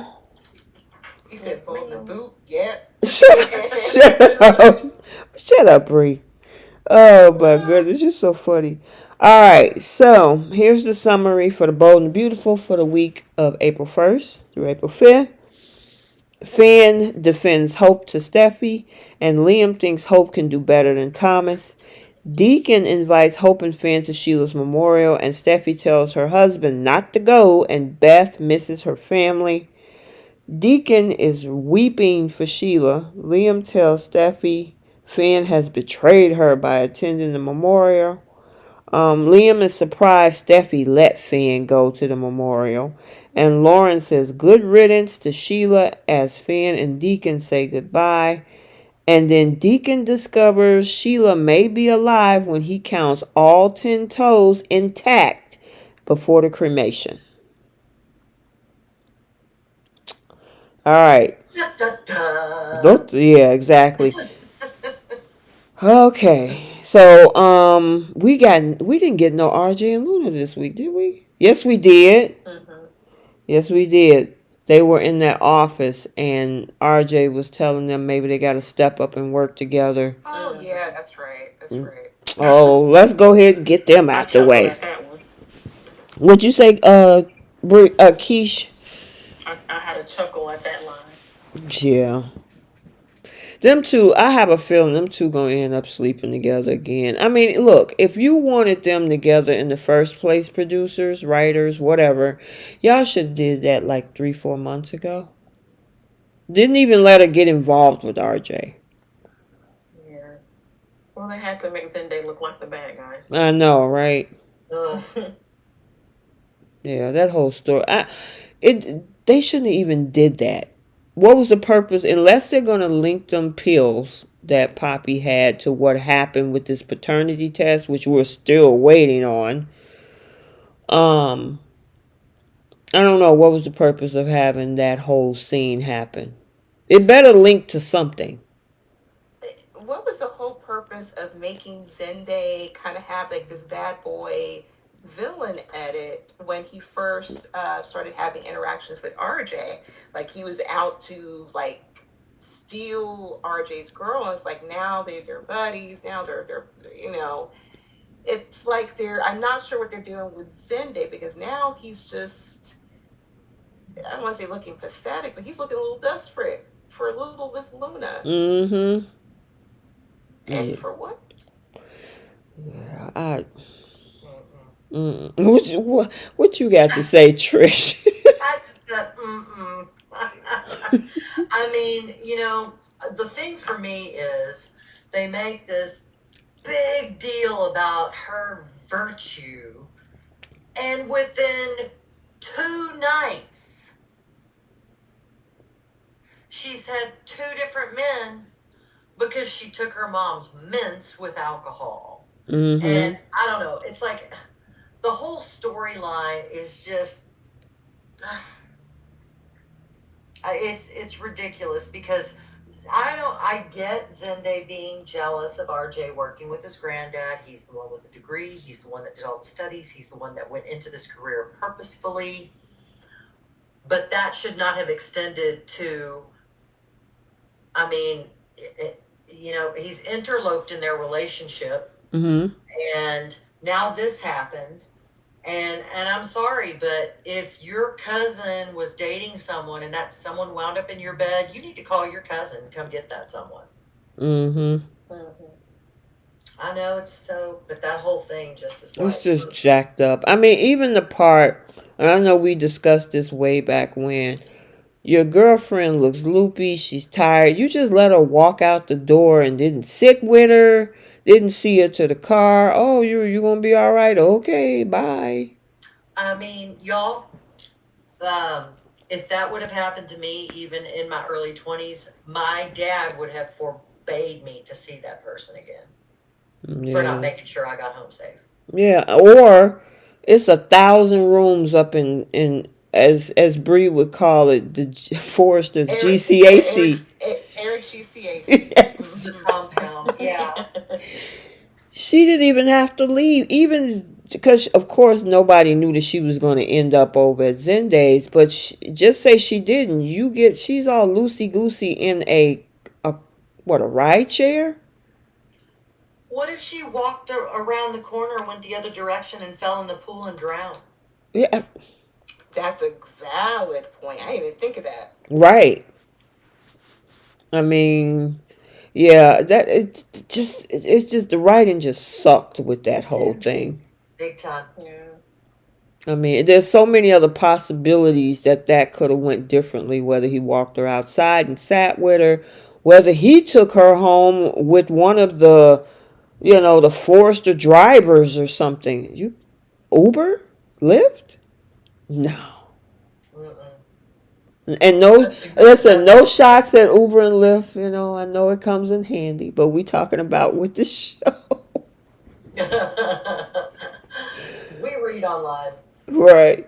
I mean, and then all of the bedrooms upstairs, I mean, her mom wouldn't have had no problem. Oh, you staying over at the Forrester Mansion? Sure, go ahead.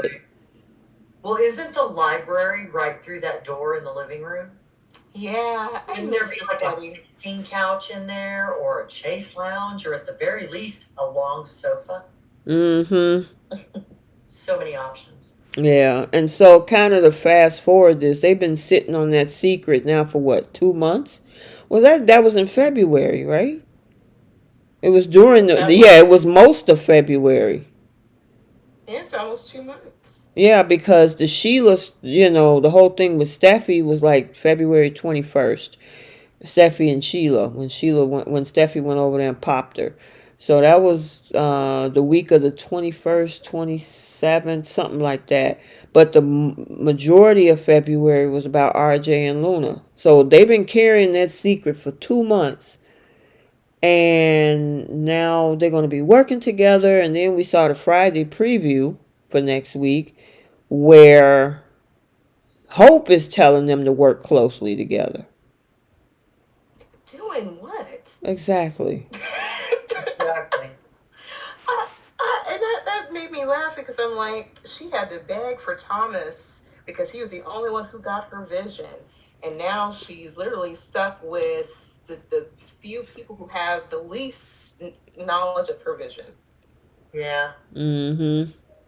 Yeah. I mean, because, of course, Thomas was inspired by her body, her beauty, her everything, because they were working so intimately together. So, yeah, he knew exactly what to design. I mean, my thing is, like you just said, what is Luna and, the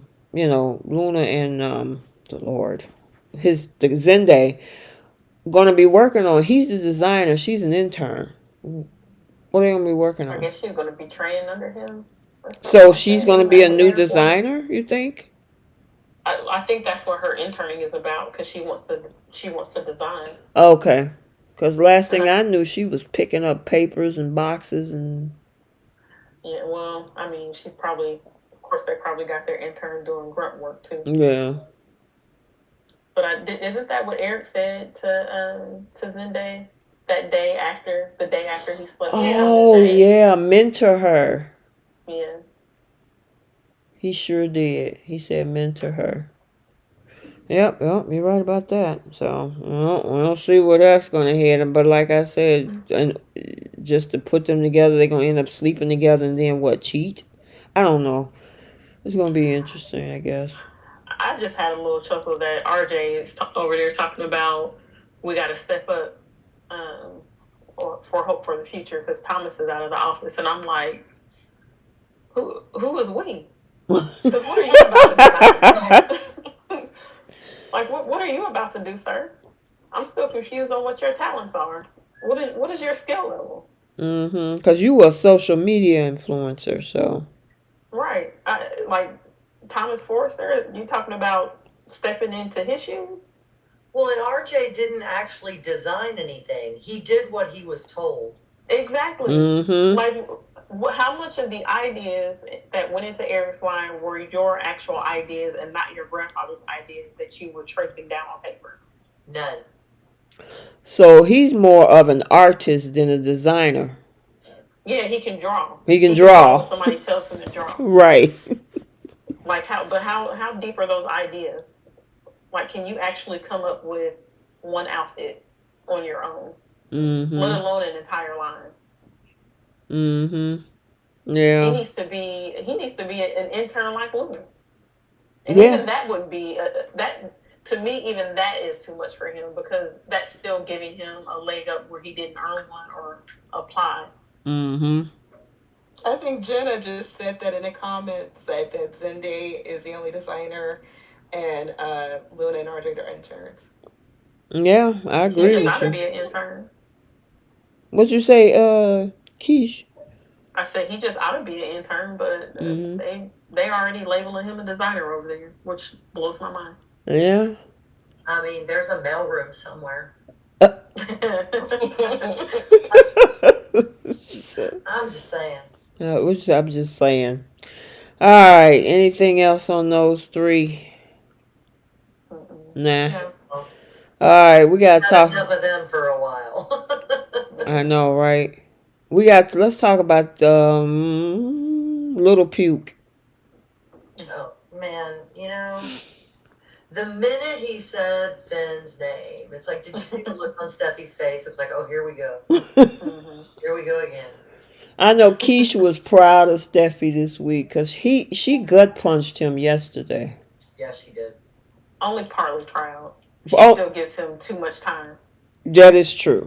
Lots of leeway.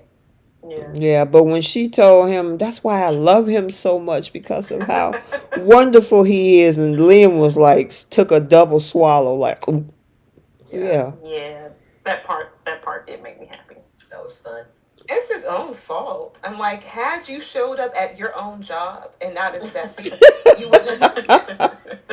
Yeah, exactly. Oh my goodness, do this man ever work? He was on every episode at Forrester this week, and I'm like none of the babies are there except for Elizabeth. She reappeared, but other than that, yeah. So that's where he's Invisibeth. Yes, Invisibeth. That's what we call her. That's where he started first, right? Didn't he start? He started his scenes with Hope. Right. Before Steffi. Correct. He started his scenes and with got his Hope. Face cracked in that scene too. because Hope told him that she loved Thomas. Now listen, speaking of you don't want to hear that. He's like, nope. Yeah, I mean, when we were talking about somebody taking L's, he took a lot of them. And he didn't have to had he went to work. Right. That's what I'm saying. And he had to use that. Oh, I'm sorry. No, I just said save yourself. Right. I mean, even Hope tried to give him an out by saying, hey, you over here looking for the latest scoop? Nope, I'm just here. Can I? Go ahead. What'd you say? I think that was Steffi, I think. I thought that was Hope when he walked up. Oh, that was Steffi, wasn't it? That was Steph, yeah. She tried to give him an out, and he was like, no, if I just say I was in the area, no, that don't work either, sir. Sorry. No, you should be at work. But didn't even Hope, I think Hope even asked him what he was doing there. Mm-hmm. Yep. Oh, I'm just in the neighborhood. For what? Like, if he's going to be able to file his taxes with a W-2 from Forrester by next year, it makes no sense how he used his baby. He used Beth as a prop to try to wiggle his way in, at least in my opinion, and to kind of be on Hope's, good side or whatever. But he took nothing but L's unnecessarily, but, rightfully so this week. Oh, man. Yeah, but it was nice to see little Beth back on screen because it was all about Kelly for months. You Yeah, know. that's true. She was like, I'm a real girl. I'm not Casper. Mm-hmm. Shoot, Well, we hadn't actually seen Douglas or Beth for a while. We saw Douglas last week, and then we got to see Beth this week. yeah, Douglas had a mic drop last week when Jay he did. left. Yes, he did. He was. Oh my goodness. Hurting some feelings, especially Brooke. I can't. I love the fact that he looked at her and she was thinking he was gonna give her a hug, and he was like, "Nah." Yeah, He that left. looked over the shoulder was something else. Yeah. Mm-hmm. He was like, but I want to go. So what you gonna do? You ain't gonna stop me. Um. Okay. So we also had to talk about how Little Puke was telling telling Steffi that because he went to that funeral. Well, let's back up a little bit because when Deacon first he invited the Logan sisters, which I don't even. What would make Deacon think that they would want to come? Deacon is delusional when it comes to Sheila. Yep. I don't know Yeah. how else to describe it. Especially asking Brooke, you want her victim to show up at the service? No, that's like, I don't see why he would ask. I don't understand why they had that scene, to be honest. But I think he's just reaching for any type of support, to be honest. Like, they're giving him support, but they're just like walking on eggshells when it comes to him and Sheila. But at least they said no. Like, look, like, no. We'll air hug from afar. Like, yeah. Thanks, but no thanks. And then he make a phone call to Hope and Finn. Now, Finn had to go through Steffi. And, I gotta get, I gotta give Steffi a little bit, credit by telling, Finn, hey, you know what, if you need to go, go. Because at first she was not. I was wondering if she was going to stop him from going, but she didn't. Right. She's been handling this a lot better than I expected she would be. Mm-hmm. Actually, she's doing it more than Liam's expectations of her. Like, he's expecting her to just be furious and be ready to leave. She's actually taking time to understand her husband. She can put her feelings to the side, which she didn't have to do. But she Mm-hmm. loves her husband and is really working it out and trying to figure out what their new normal is and go through it. She's like, hey, if this is what he needs to get through it, so be it. I think Mm-hmm. she was very disappointed that he did make that decision, but she knew it could happen either which way. Either he goes now, or it'd be like a burning thought in their marriage, like, wow, I should have went to the funeral. I should have paid my respects. But she's handled herself very well. I'm very impressed with this Steffi. Mm-hmm. Only. What you got, Keish? I agree with Bree. Mm-hmm. We talked about it earlier this week, how I felt like the way that they had them handle this situation was very realistic, because normally and so bland when a couple disagrees to the degree that they do about this topic. Like 15 years ago, 10 years ago, they would have had Steffi storm out of the house and go run to Liam and sleep with him or something like that, or just do something stupid and reckless, Mm-hmm. because she was so pissed off about feeling betrayed by her husband. But she expressed how she felt. She asked questions like, I don't understand why you need to do this. She did XYZ to us. So she expressed how she felt. He expressed how he felt about it. It was like they agreed to disagree, and and like Bruce said, she was like, if this is what you need to do, then go be my guest. I don't like it, but I'm not gonna continue to fight you on it. And I love that in her conversation with Liam that she put on a united front with him, like, look, that's my husband, I'm gonna support him.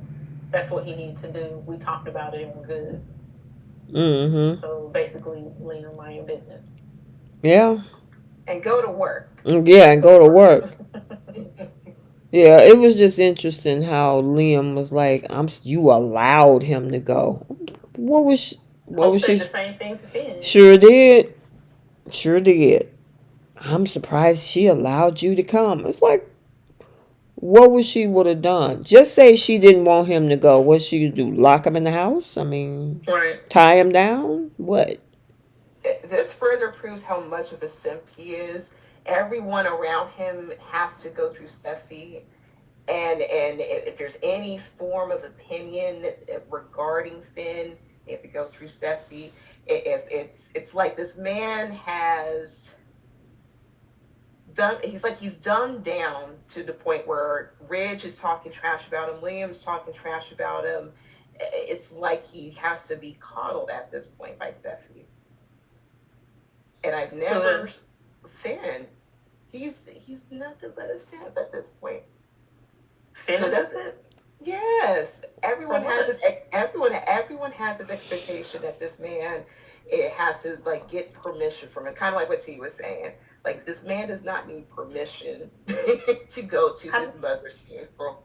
How does that make him a simp though? It makes him kind of come off that he's a simp. The fact that Steffy and Liam automatically assume that he has to go through Steffy. Oh, you mean Hope and Liam? Mm-hmm. Yeah, that's what I meant. That's what I meant.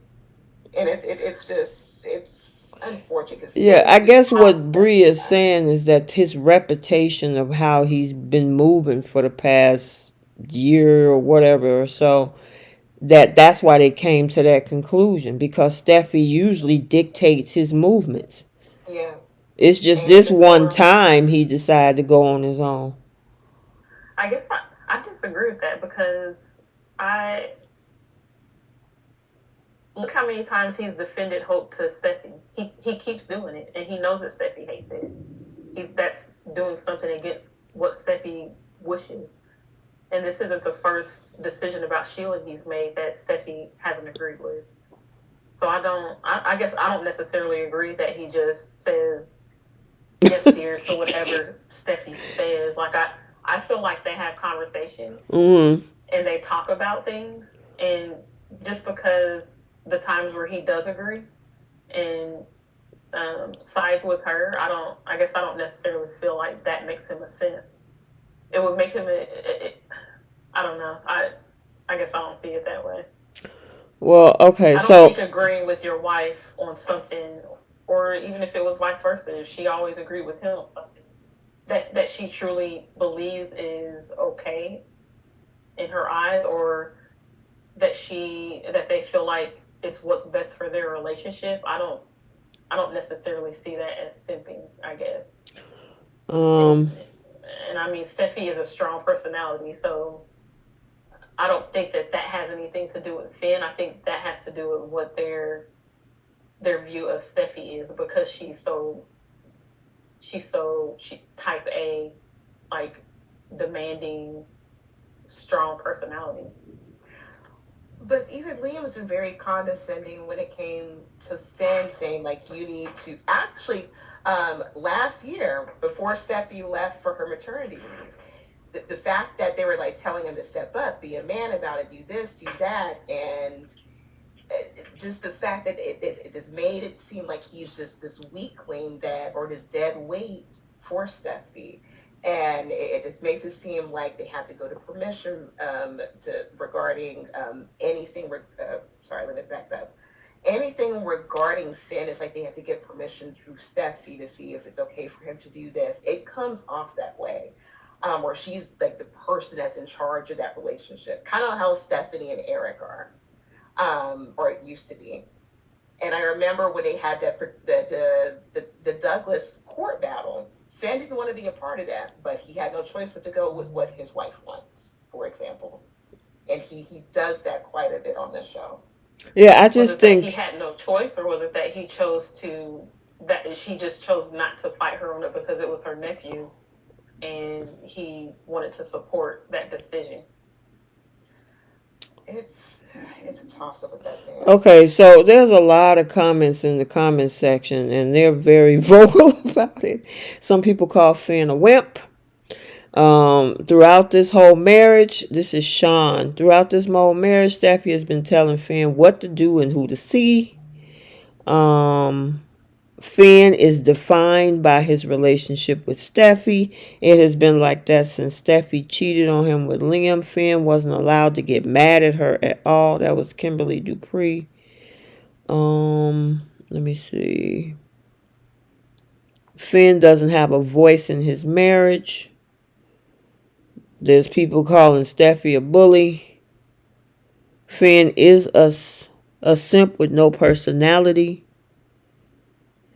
I mean, I think what's happening is that when you look at his history on the show, he might have moments where he, like you say, Keish, he said something about hope in front of Steffy and thing, but the majority, probably about 80% of the time, he's following Steffi's direction.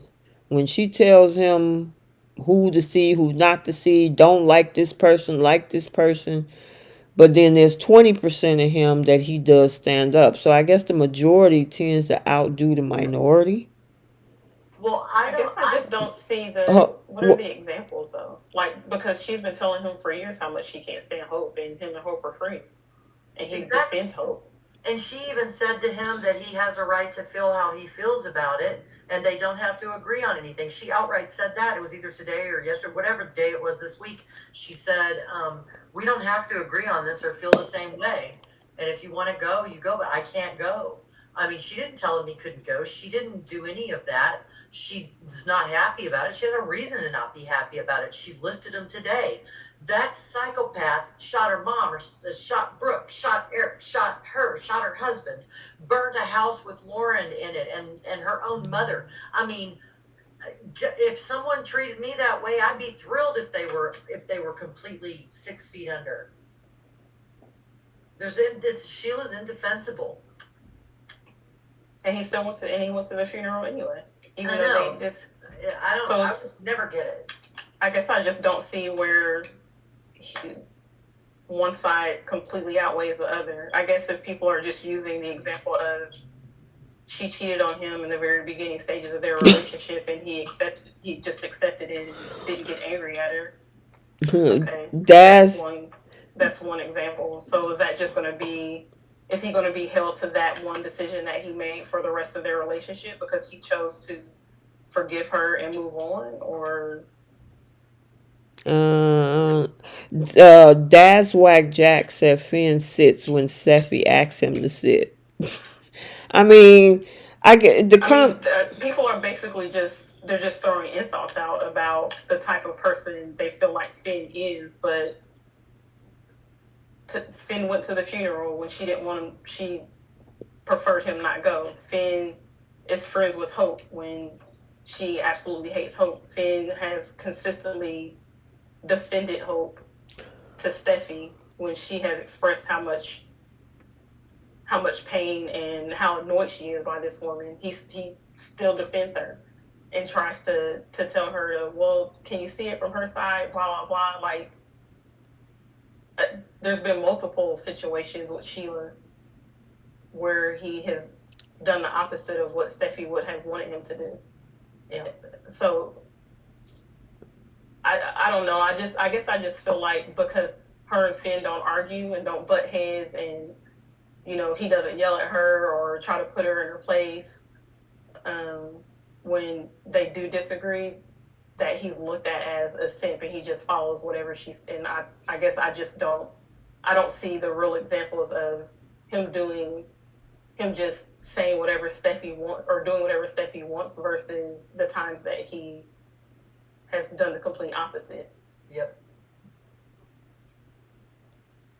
Anything else? I think we beat Finn to death.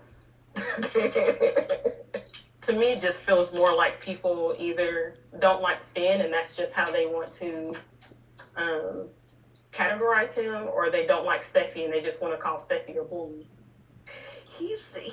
I feel like he's more, like he's confident and sure of himself when he's in front of Liam, but when it comes to like his own wife, he's like he's trying to go along to get along sometimes. And this woman has gotten away with a lot since being with this man.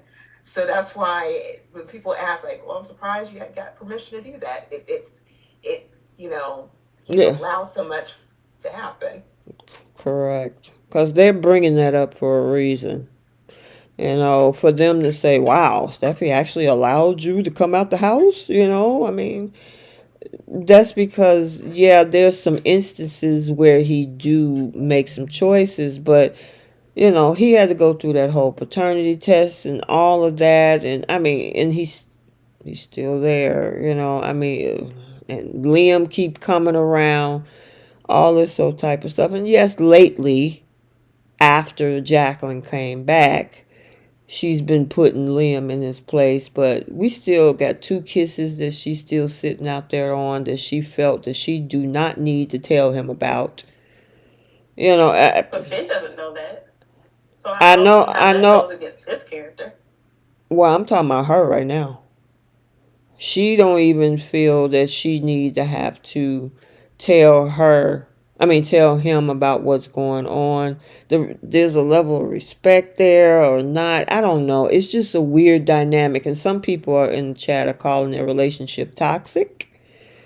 So I don't. Yeah. So, anywho. I don't see it as toxic.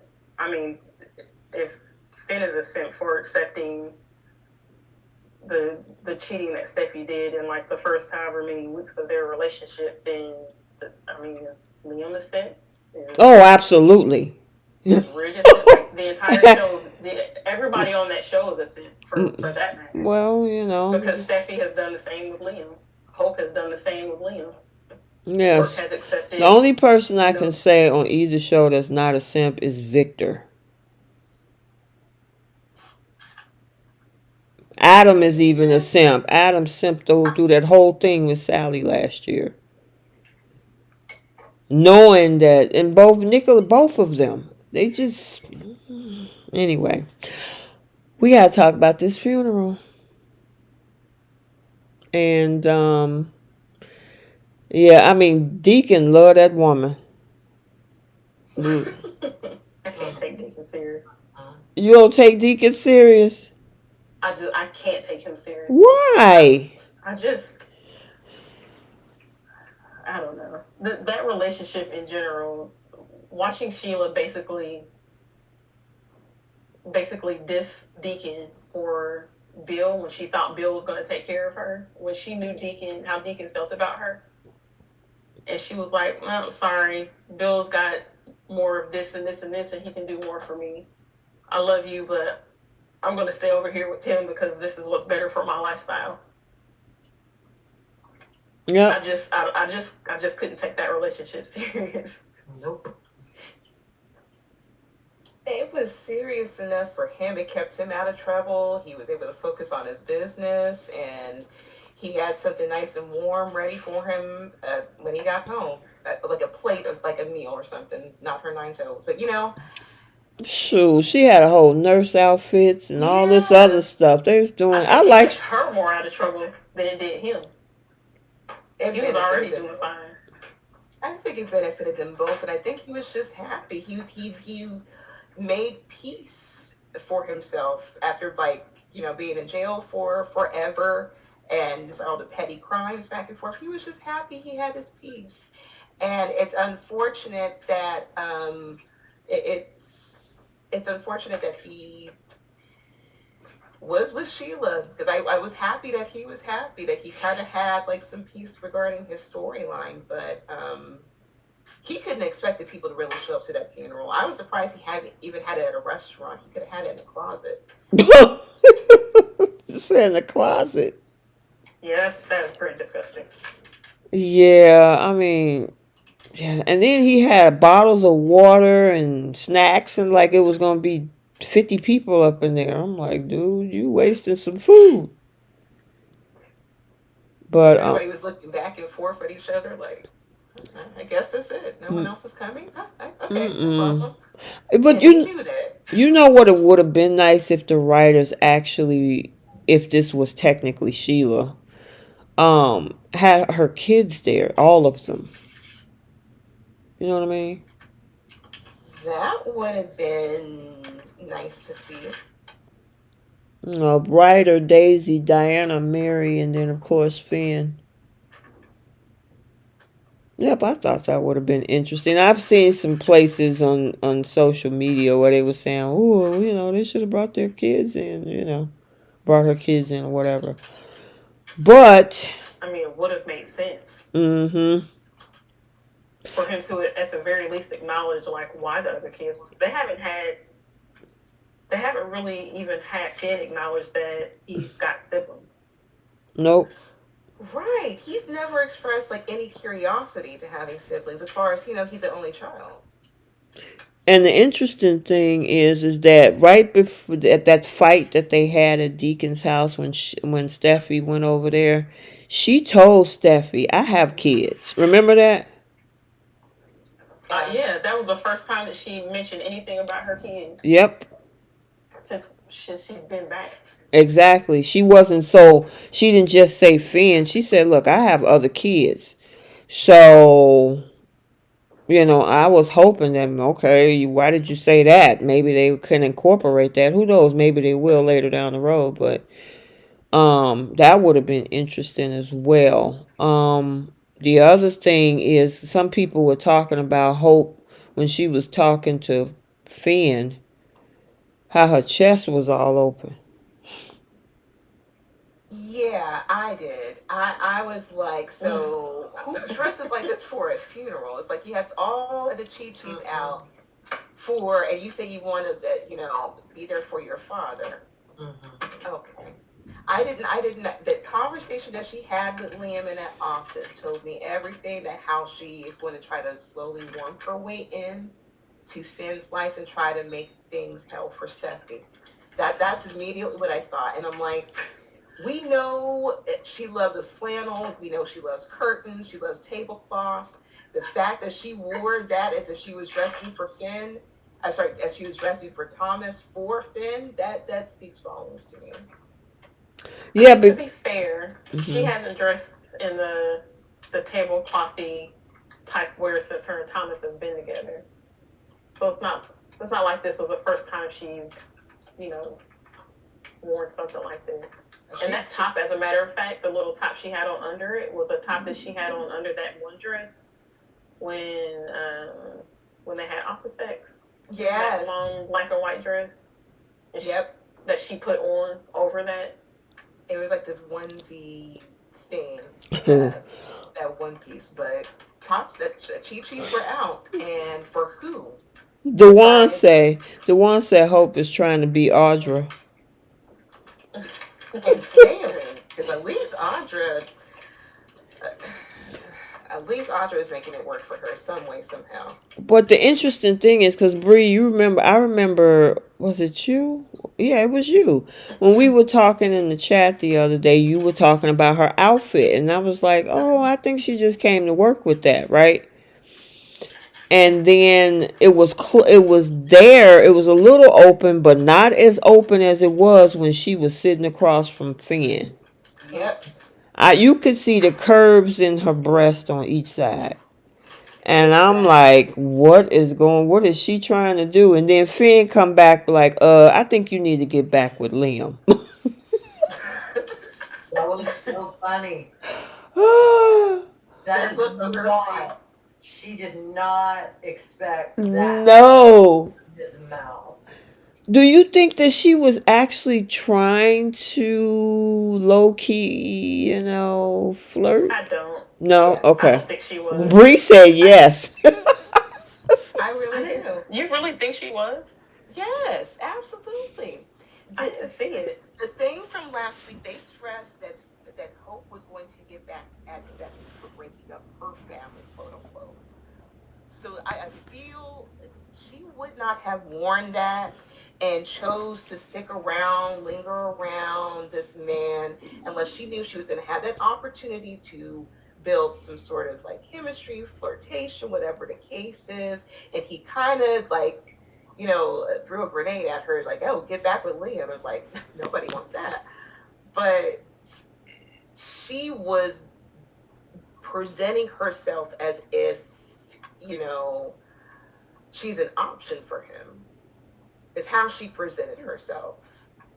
Like, nobody displays something for nobody to look at. Like, she just had him out for what? For Sheila? No, she had it out for Finn. Yeah, I mean, it So, was. Go ahead. oh, go ahead. No, go ahead, Keish. I was gonna say, I feel like if that was supposed to be the goal, I almost feel like Liam would have said something when he saw her in the office, like, "You're wearing that to the funeral," or maybe her dad would have commented when she showed up, like, a little overdressed or something, like made a comment on her outfit to try to make it apparent that that's what she was doing. But I guess I didn't even see, like, in her actions that she was purposely trying to flirt with Finn. Like, it didn't come across to me as flirting. I felt it did when they had to sit down and she was trying to figure out, like, what my next, she thinks she said something to the effect, like, what should be my next step in life? I mean, like, what should that entail, Finn? Why don't you tell me your point of view, what I should be doing? I felt like, girl, you need to get a grip on yourself. Why are you asking this married man about how you should carry yourself after being with Thomas? I felt it was, unless you're trying to invite temptation. At least that's just my point of view. I'll be the minority. I'm all good with that. But it came off that way. Oh, no, sorry. Go ahead. Oh, no, I say that this came off that way. That's all. So yeah. I still feel like what's going to happen is it's just going to be the friendship between the two of them is what's going to drive a wedge, I guess, or how she's going to get her revenge on Steffy. And I don't know if it's going to be a purposeful, I'm going to become good friends with Finn because I know it'll piss off Steffy, or if she's just going to genuinely become, like, good friends with him. And it's just going to bother Steffy to the point where she starts to sabotage her own relationship because she's jumping to conclusions. She's just, how hateful she can get when it comes to Hope and thinking that Hope is trying to ruin part of her life or something like that. I think she's going to overreact. And I think that is the way that Hope will possibly, like, break up her family or, I don't know, put a wedge between her and Finn, because Finn isn't going to just, obviously, is not just going to say, back off and say, well, since you don't want me being friends with her, I won't. He's going to question her about why she is trying to dictate who he can be friends with when he doesn't do that to her. And that's going to become what the issue is. And I don't think it's necessarily going to be Hope, like, intentionally trying to go after Finn in a sexual way or a romantic way. Gotcha. Did you look at the screen? Yep. And KH made a very valid point. She said, my issue with Hope is how she just accepted Thomas leaving. She doesn't seem to be stressed or sad over it. And clearly she's not, with the chi-chis out and all black and just relaxed and comfortable, and body language is everything. She's fully open in front of this man. Mm-hmm. I feel it's just they're dropping little seeds on what's going to happen with these two eventually. So do you feel like her behavior with Liam, when her and Liam were in the office together and Kelly came in, like, the way she was acting with him was nope, not in a way flirty, but the way she was talking to Ben, it was? I feel there were two different things. When she looked at Liam, she looked at disgust, and then when her baby said, I want to be a family again, she cringed. Yes. She was like, yeah, and then she told, does not. And then she told Liam Liam to his face that she how much she loved Thomas. I mean, that was one of two gut punches that Liam got. Well, and two, I mean, she said out loud many times, nobody's ever feel like Thomas made her feel. She was awakened, so we all know what that means. We're not stupid. So, why would you go backward to somebody who, I mean, didn't do it for you, and had a split heart, and, I don't know, it is cringy. Yeah, I don't think that she was either. I just didn't see the difference in her and Liam's conversation, her demeanor with Liam, other than maybe when Beth said what she said, but in their general conversation with each other, I just felt like it was normal banter, normal back and forth. Yeah. And I guess I felt the same way with Finn. Like, to me, there was nothing that she did or nothing that he did that made it seem as if they were being flirty with each other. She did get her dig in, though. Yeah, she did. She had plenty of digs. Well, she had and the interesting thing is Jay Money. Earlier today, he was like, "Did you see Hope with her chest all open?" Yeah, I saw it. Is she trying to show Finn? I'm like, what? Yeah, what is she trying to do? So I mean, it was I don't know why they did the scene the way that they did it, but I mean, she was reared back in that chair and it was just open. You know what I'm saying? And I don't think she wore that outfit the last 2 days. I think 2 episodes, and we didn't see it as open as it was until it got in front of Finn. I think what the show is doing is kind of like how they have been doing with the Poppy thing, where they try to drop little, I guess, seeds or hints of making us think that this is the direction that they're going. But I don't. This is what I said earlier this week. I don't see this show making Hope Logan. I don't think they're going to give her some type of villain edit to make her like a legit homewrecker. I don't think they're going to do that. I think they're just going to make it. They're trying to make it seem as if they're going this direction with how they had her dressed, and then the one part where Steffy says to Liam something about maybe Hope can find somebody that she's willing to commit to or something like that, and she can move on from Thomas, and then they cut to Finn and her talking. Mm-hmm. I think they do stuff like that on purpose to make us think that they might be going down that direction, but ultimately I don't think that is what's going to happen. I truly think it's just going to be their platonic friendship that pisses off Steffy and causes problems in her marriage. Yeah, the writers and the producers have given us one version of what we've seen, and then there's a whole other with 10 toes. Mm-hmm. Gotcha. And speaking of 10 toes, somebody got an extra toe. Mm-hmm. Yeah. Which, of course, we've been talking about. But before we get to 10 toes, we got to talk about Lauren crossing over. I loved it when she went and talked to Steffy, and she was like, "Good riddance." I'm like, "Yeah." Yeah, who was that? Did she tell that to Eric or Steffy that she just hoped Sheila rot in hell? Both of them, didn't she? I think that was Eric. I mean, I'm just annoyed that they waited until Sheila, quote unquote, died to have Lauren acknowledge her. Well, they celebrating a little bit too soon, possibly. You know. And I wonder if they did that to allow her to actually be the one to end Sheila for good. And by her, I mean Lauren. I'm hoping they took a lot of the viewers' suggestions and you're scrapping the Steffy idea and let Lauren be the one to put Sheila to rest once and for all. I'm keeping my fingers crossed for that. I don't think Sheila going nowhere. And maybe you think she'll stick around long enough, and Sheila come out of the bushes, and is that what you're saying, Bree? And then Lauren end it? I don't know. They've had plenty of opportunities. Actually, at the fashion show where Lauren had appeared back on B&B with Esther, Mm-hmm. they should have had some sort of interaction, or at least plant some seeds there, and leading up towards like Lauren taking out Sheila. But however they write her, as long as it is Lauren that does it, in my opinion. Gotcha.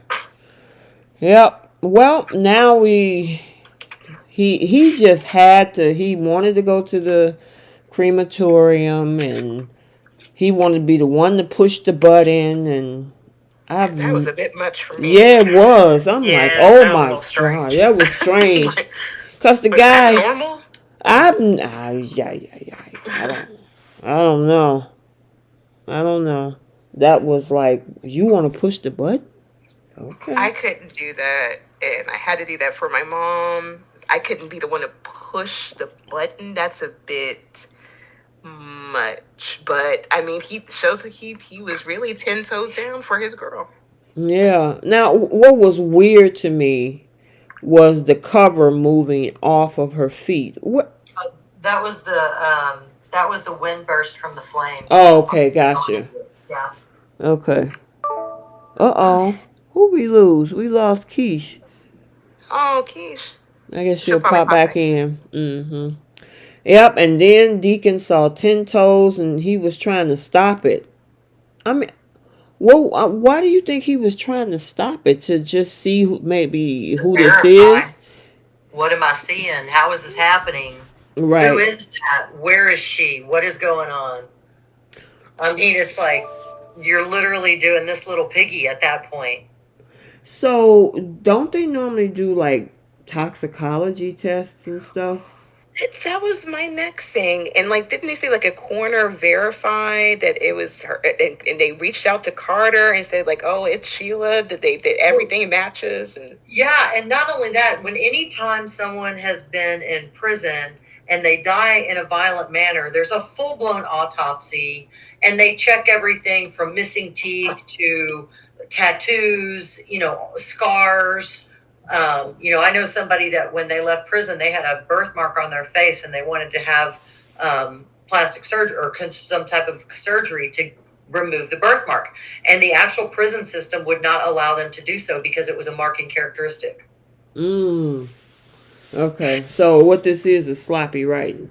Sloppy, just like it's been. Yes. Yeah, because somewhere with DNA, it should have sparked them way back before this point.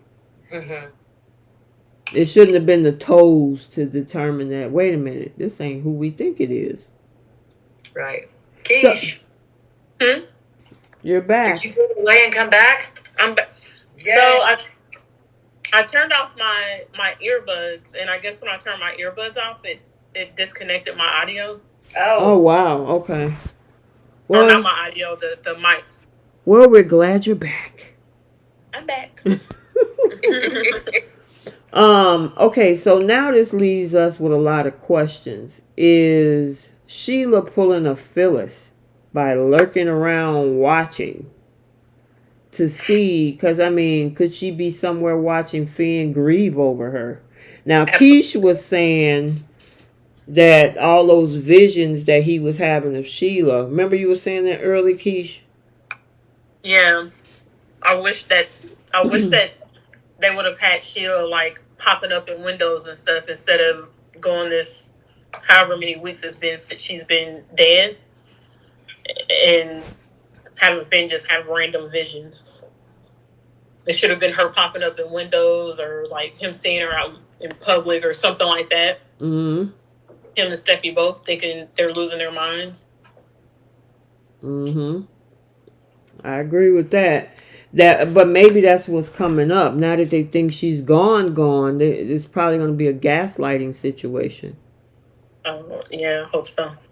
When she's happened to just pop up and Steffy see it, that will drive her crazy because now she have to question her reality.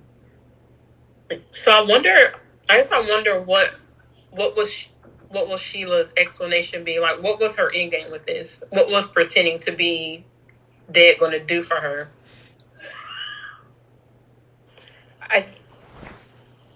Well, I was going to keep her out of jail, and I don't know. Maybe she was trying to set up Steffy some sort of way, kind of like double. I would say like double jeopardy or something. Where let's say this is sugar that was being cremated. Let's say it was her, and let's say the homeless gentleman who's supposed to be coming on the show at some point IDs and say, "Hey, this is Steffi. She unalive such and such," and then while Steffi's behind bars and Sheila appears. I want a huge dramatic effect if they're going to go this direction with her. Mm-hmm. Just let her pop up just out of nowhere, like at Steffi's like sentencing or something. Not to say I would want that to happen, but I just want some really good writing if they're bringing Sheila back or if they're going down this road with Sheila. Yeah. Angela Atkinson says that she thinks that Sheila was planning to frame Steffi. Okay, all of that is Steffi didn't do anything wrong. She was in her own house. A psychopath showed up, broke in, and she defended herself. Stand your ground. Steffi, there's nothing to be guilty of.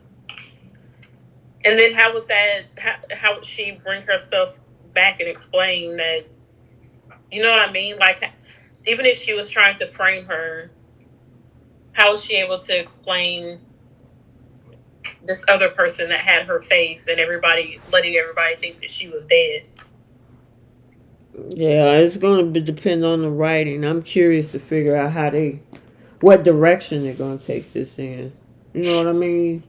Because if you're going to bring Sheila back on screen, how are you going to do that without causing such an uproar? You know. And what else can she do? Like what? I don't know. I don't understand. That's weird. Do you think they should just go ahead and retire the Sheila character going forward? Yes. That man, we know you wanted her over a cliff, Trish. Yep. Along with Diane, so. I just feel like if they were not going to like we were talked about earlier this week, the shooting painted them in a corner with her because there's nobody else on the show that she can really interact with like that unless it's her getting into an argument every time, other than Deacon. So yeah. they kind of screwed her character over when they had her do that instead of just leaving her be. It had been years since she had committed her last, crime. She had done her jail time, so it wasn't like she came out of hiding necessarily because she was trying to stay out of jail because she had already served her time. So there was no reason for them to go down the path of her trying to kill people again.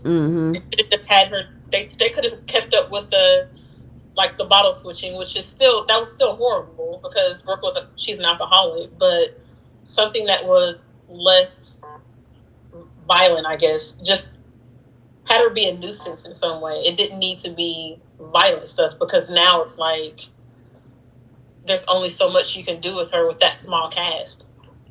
Yeah, I agree. Yeah, it was a missed opportunity when they had the FBI involved.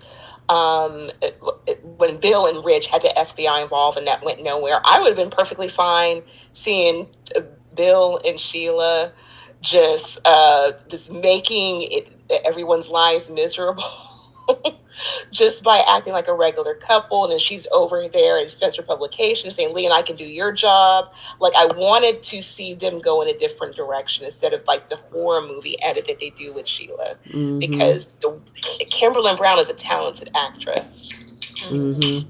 And there's just certain roles I would like to see her in on the show outside of just, Sheila, like Keisha was saying, they wrote her into a box. Let her team up with Jordan. That would be ideal. They even messing up with Jordan though, because after she gets caught, like there can only be so long that they have Jordan constantly on the run and trying to kill people. True. So if she gets caught, are they going to have her break out of jail again? Are they going to set the jail on fire again? Like, yeah, that's gonna be interesting. What they gonna finally do with her, because she didn't escape. I don't know how many different scenarios. right. So, yeah. And Aditha Lee, I think you might hit something on the head. She said, I think eventually new Sheila will look different. So you think that she might change her appearance again? I wouldn't put it past her. She's done it before. That's I don't know how that could turn out, but there's only so many storylines we can do with Sheila. Right. That is true. That is true. The only other storyline that she hasn't had is a happy ending. Not to Right. say that she deserves one, but And she almost had one the last 5 months until Steffy showed up over a photobomb.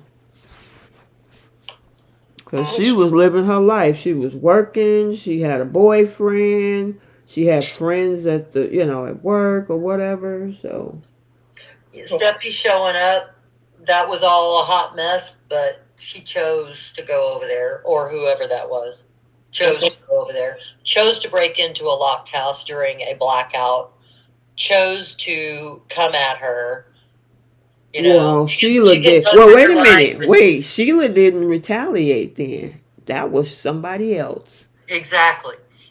But still, it's like she sent that person. That person didn't just randomly pop up and step out. Yeah, I'm curious to see how they did this situation. I can't wait to see how this unfolds and where these 10 toes is going. I appreciated the fact that Finn said to Deacon, you talk about how she changed, but she showed up at my house and broke in and attacked my wife. So how much did she really change? Exactly. Very true. Well, I'm hoping that maybe they disconnect Sheila from this, and this woman just been watching from afar and got mad that this woman kept persecuting Sheila and not Sheila sending her over there. Then that would unearth everything that they ever expected of Sheila. That makes perfect sense. I would be okay with that. That might be the only way to save her and get out the corner. She got Sheila locked up in the basement. Yeah, because if she was like, oh my God, what happened to your face? Oh, my daughter-in-law punched me in the face and I don't know what to do and she's keeping me from my son.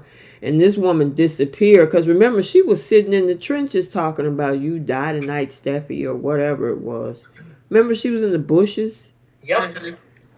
So I don't know if this person, Sugar, could be, is overreacted, and Sheila, but then where is Sheila? Is she hiding out on purpose? Is this a plan that they cohesive together? Because she's somewhere. You know what I mean? So yep. I'm curious. Yeah, I'm curious to see where it's gonna go. And then, I mean, May sweeps is in 3 weeks, so it starts on the 25th of April. So it's going to be interesting to see what May Sweep's going to bring us. We still got a paternity test looming out there that they're dragging their feet on with Luna. And then look like this whole Zende and Luna thing is going somewhere. Is Thomas coming back? We're wondering now, well, Sheila's out there. Where's Thomas? Is he going to come back? So I haven't seen anything that said Matt Atkinson is done, so I'm thinking he's just taking a break. Oh, Lord. Yeah. Could you imagine Thomas and Sheila popping back together? No, absolutely no. And then we got Ivy coming too, so. Yeah, I have no doubt Matt Atkinson is coming back. I always just assumed that he was just taking a nice break. Like other actors have done before. Yeah, I think that's probably what he did, because he's the main lead on this show. Every other word is Thomas. It feels like. I don't know. I think that wasn't he supposed to come with Ashley Buer? When is Ashley supposed to come on the show as Ivy? I'm thinking somewhere toward the end of the month. Because obviously she must have started filming at the end of March, and they're about 4 weeks behind. Ahead, I should say. I got you. Okay, so maybe... Go ahead.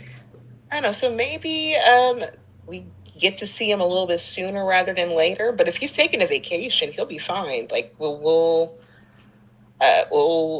he's his role as Thomas is perfectly fine. He's the main focal point on that show. Everyone has something to say regarding this man, but he could pop up with Sheila. You never know. That would be a twist. Yeah. You'd be like Steffy, I really moved on. Oh my God! Please don't. that would be, yeah. Yeah. So we'll see. We will see. But obviously, it looks like the person that came in Steffi's house was not Sheila Carter. By the number of toes on both feet. Yep. All right, y'all got anything else before we move to the last few segments? Nope. Nope. Nope. All righty. Okay, so we're going to now do our flip the script segment. If there's a particular scene or storyline that we wish we could change, this is where we flip the script. So, for the Young and the Restless, who's flipping first? I'll go. Go ahead. My flip would have been Devon actually sitting down and talking to Tucker and explaining why he's deciding not to roll back and forgive him and try to go get back to where they were before, or giving him another chance. Okay. Who's next?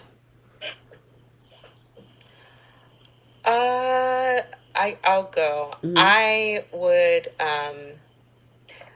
would have liked for Tracy to just go ahead and take her sister to a mental hospital. She told you enough information that a professional needs to evaluate her at this point. Mm-hmm. Okay. Trish? You know, I don't know. I'm so frustrated with everything right now. I don't know. You don't know? You wouldn't change I'm sorry. anything? I should have been prepared for this. I've known about this all week. Okay. Well, my flip would have been Connor not going to Maryland. Like I said last week, y'all got enough money on probably more than anybody in the state of Wisconsin to fly somebody in. So at least you can get that boy. You can do ERP, maybe with having somebody come to the house or having his own personal doctor. So therefore he can be not far from his parents and also get the treatment instead of having him way on the East Coast. So, all right. Bold flip. I'll go. I actually would have liked for all of Sheila's victims to show up at the funeral and they give their testimony as to why they're happy that she's left. Girl, I love it. You say you won't have everybody cuss the casket out, huh? Yes, all of her victims. Mm-hmm. I would have loved for all of them to show up with champagne, balloons, flowers. And unfortunately, it would have been devastating for Deacon, but at least he would have had people at her funeral. Mm-hmm. That's funny. Oh my gosh. Yes, you go ahead. I think when Finn and Hope were talking and Finn said for Hope to get back with Liam, I think she should have just told him absolutely not. That's just not going to happen. Why would you ask me to do that? Are you concerned? Are you worried? Mm-mm. Okay. What you got, Keish? Mine would have been Steffy kicking Liam out of her office and not even engaging in a conversation with him. I heard that. And what would I'm trying to figure out because there was a lot going on the bowl. I'm kind of like Trish now on the bowl. I totally blanked out. It's like, dang, it's a lot of stuff. But did y'all also hear Donna tell Lauren to just tell Nick I said hello? Sure did. I giggled. I love that. Little nod to Grace on Mm-hmm. YNR. That was funny. But anyway. I always wanted her to like go back on YNR and make an appearance as Grace. Not that she had to stay there permanently, which I honestly would prefer her play Grace on YNR than Donna. But I don't know. It just would have. It would be fun to see like Sharon's reaction, Nick's reaction, to see her in town. I mean, she hasn't aged. The woman doesn't age. Right? Nope. I guess, do I have I'm trying to think, what could I flip on bold?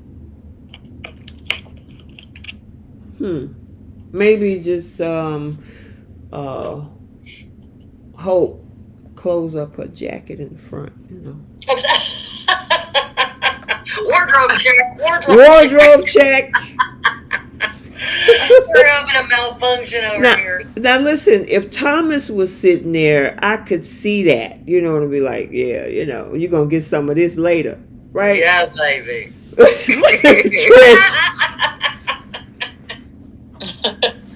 Trish is hilarious. But yeah. Oh, that was a cackle. I'm so sorry. But I mean, Trish, you're right about that. That's how that would go. If Thomas was standing across from Hope and her, you know, or sitting across from her and her it was open like that, you know what that means, right? Yeah. Oh yeah. Yeah. Especially at that one point where she had her arm back, like her elbow back. Yeah, I know, right? That's like a sachet seated position, you know? Girl. I mean that whatever that lace thing, it is cute. But yeah, it went way down. What'd you say? It's cute for somebody else's husband, apparently. Right. For somebody else's husband. And I actually had another flip that I just thought of. Like when Deacon hit the button, I wish the conveyor belt had got stuck somehow, and like half of like the body is like gone, and like the other half they had to figure out just based off of the toes who this is. Ew. Okay. Ew. Keesh, this is not HBO, Showtime, one of the premium channels where they can show what they call that, excessive gore. You know, when they had the list of things on why it's rated R or something. Oh, like why is TV 14? Why is it MA? Right, exactly. Excessive violence, excessive gore. Well, my flip, that second flip was TV MA. Yeah. But that was my flip. Yeah. It's the only way to make the storyline interesting. All right, so now we gotta take some seats. Who taking some seats this week on The Young and the Restless? Louie and Devon can sit next to each other, and then put Jack behind them, and then put who else? Now, Bree, you gotta save us some people. Running down the list. I just did those 4 for sure. Who's next? I'll give Devon a seat for the way he treated Tucker specifically. Yeah, I agree. And then Victor can have a seat because he's still not taking his wife's sobriety seriously. Nikki can have a seat too.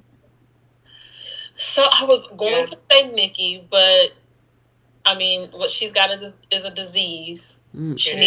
That's true. She needs somebody to help her, you know, get her life together, and that's Victor, who's supposed to be the stable person right now. Should be doing that, and instead he's just, she'll be fine. We'll just keep her locked in the house with security. Security is not therapy. She needs therapy. She needs to be in a rehab center. Ashley, Ashley needs to be on a couch for that very reason. Exactly. I wanted to smack that bottle out of Nikki's hand so bad. I know. I was like, don't do it. Don't do it. And she was taking small sips like, okay, I'm going to have a little bit of a nip.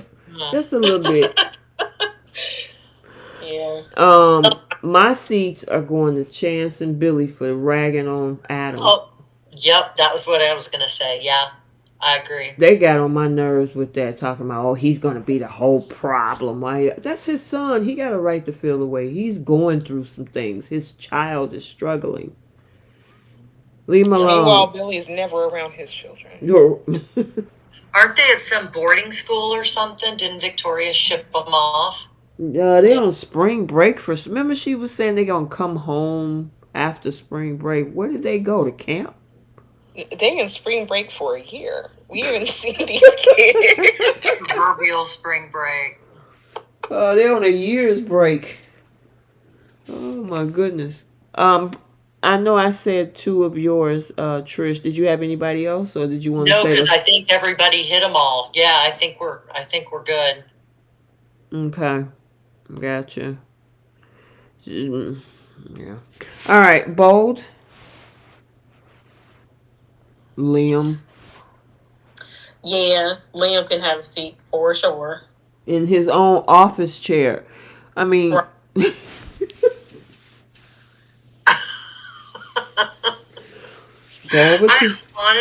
I always have thought, because they have gotten along at some points in time, but I've always kind of thought, and especially with what's going on right now, that Steffy and Hope actually need to take seats in the same room across from each other and just get it out, man.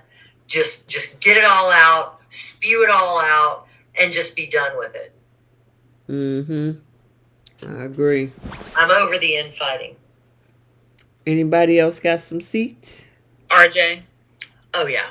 RJ for even speaking about stepping up for Thomas at Hope for the Future. Bree? Mine would be Hope's outfit. The fact her chest was out. That can take a seat. Oh, man. She should have probably been wearing that on the day of proposal. Maybe he would have stayed. I mean, he's been... he didn't care either which way. As long as he was getting it. Listen, I had to just throw that one in there. I tried. Well, I mean, according to her, it's Steffi's fault that he left anyway. So right. All right, and then who's the star of the week for Young and the Restless? I think Davidson. Yep. Without question. Absolutely. Yeah, she's going to stay in that position until this storyline ends with her. All right, and then the star of the week for Bold.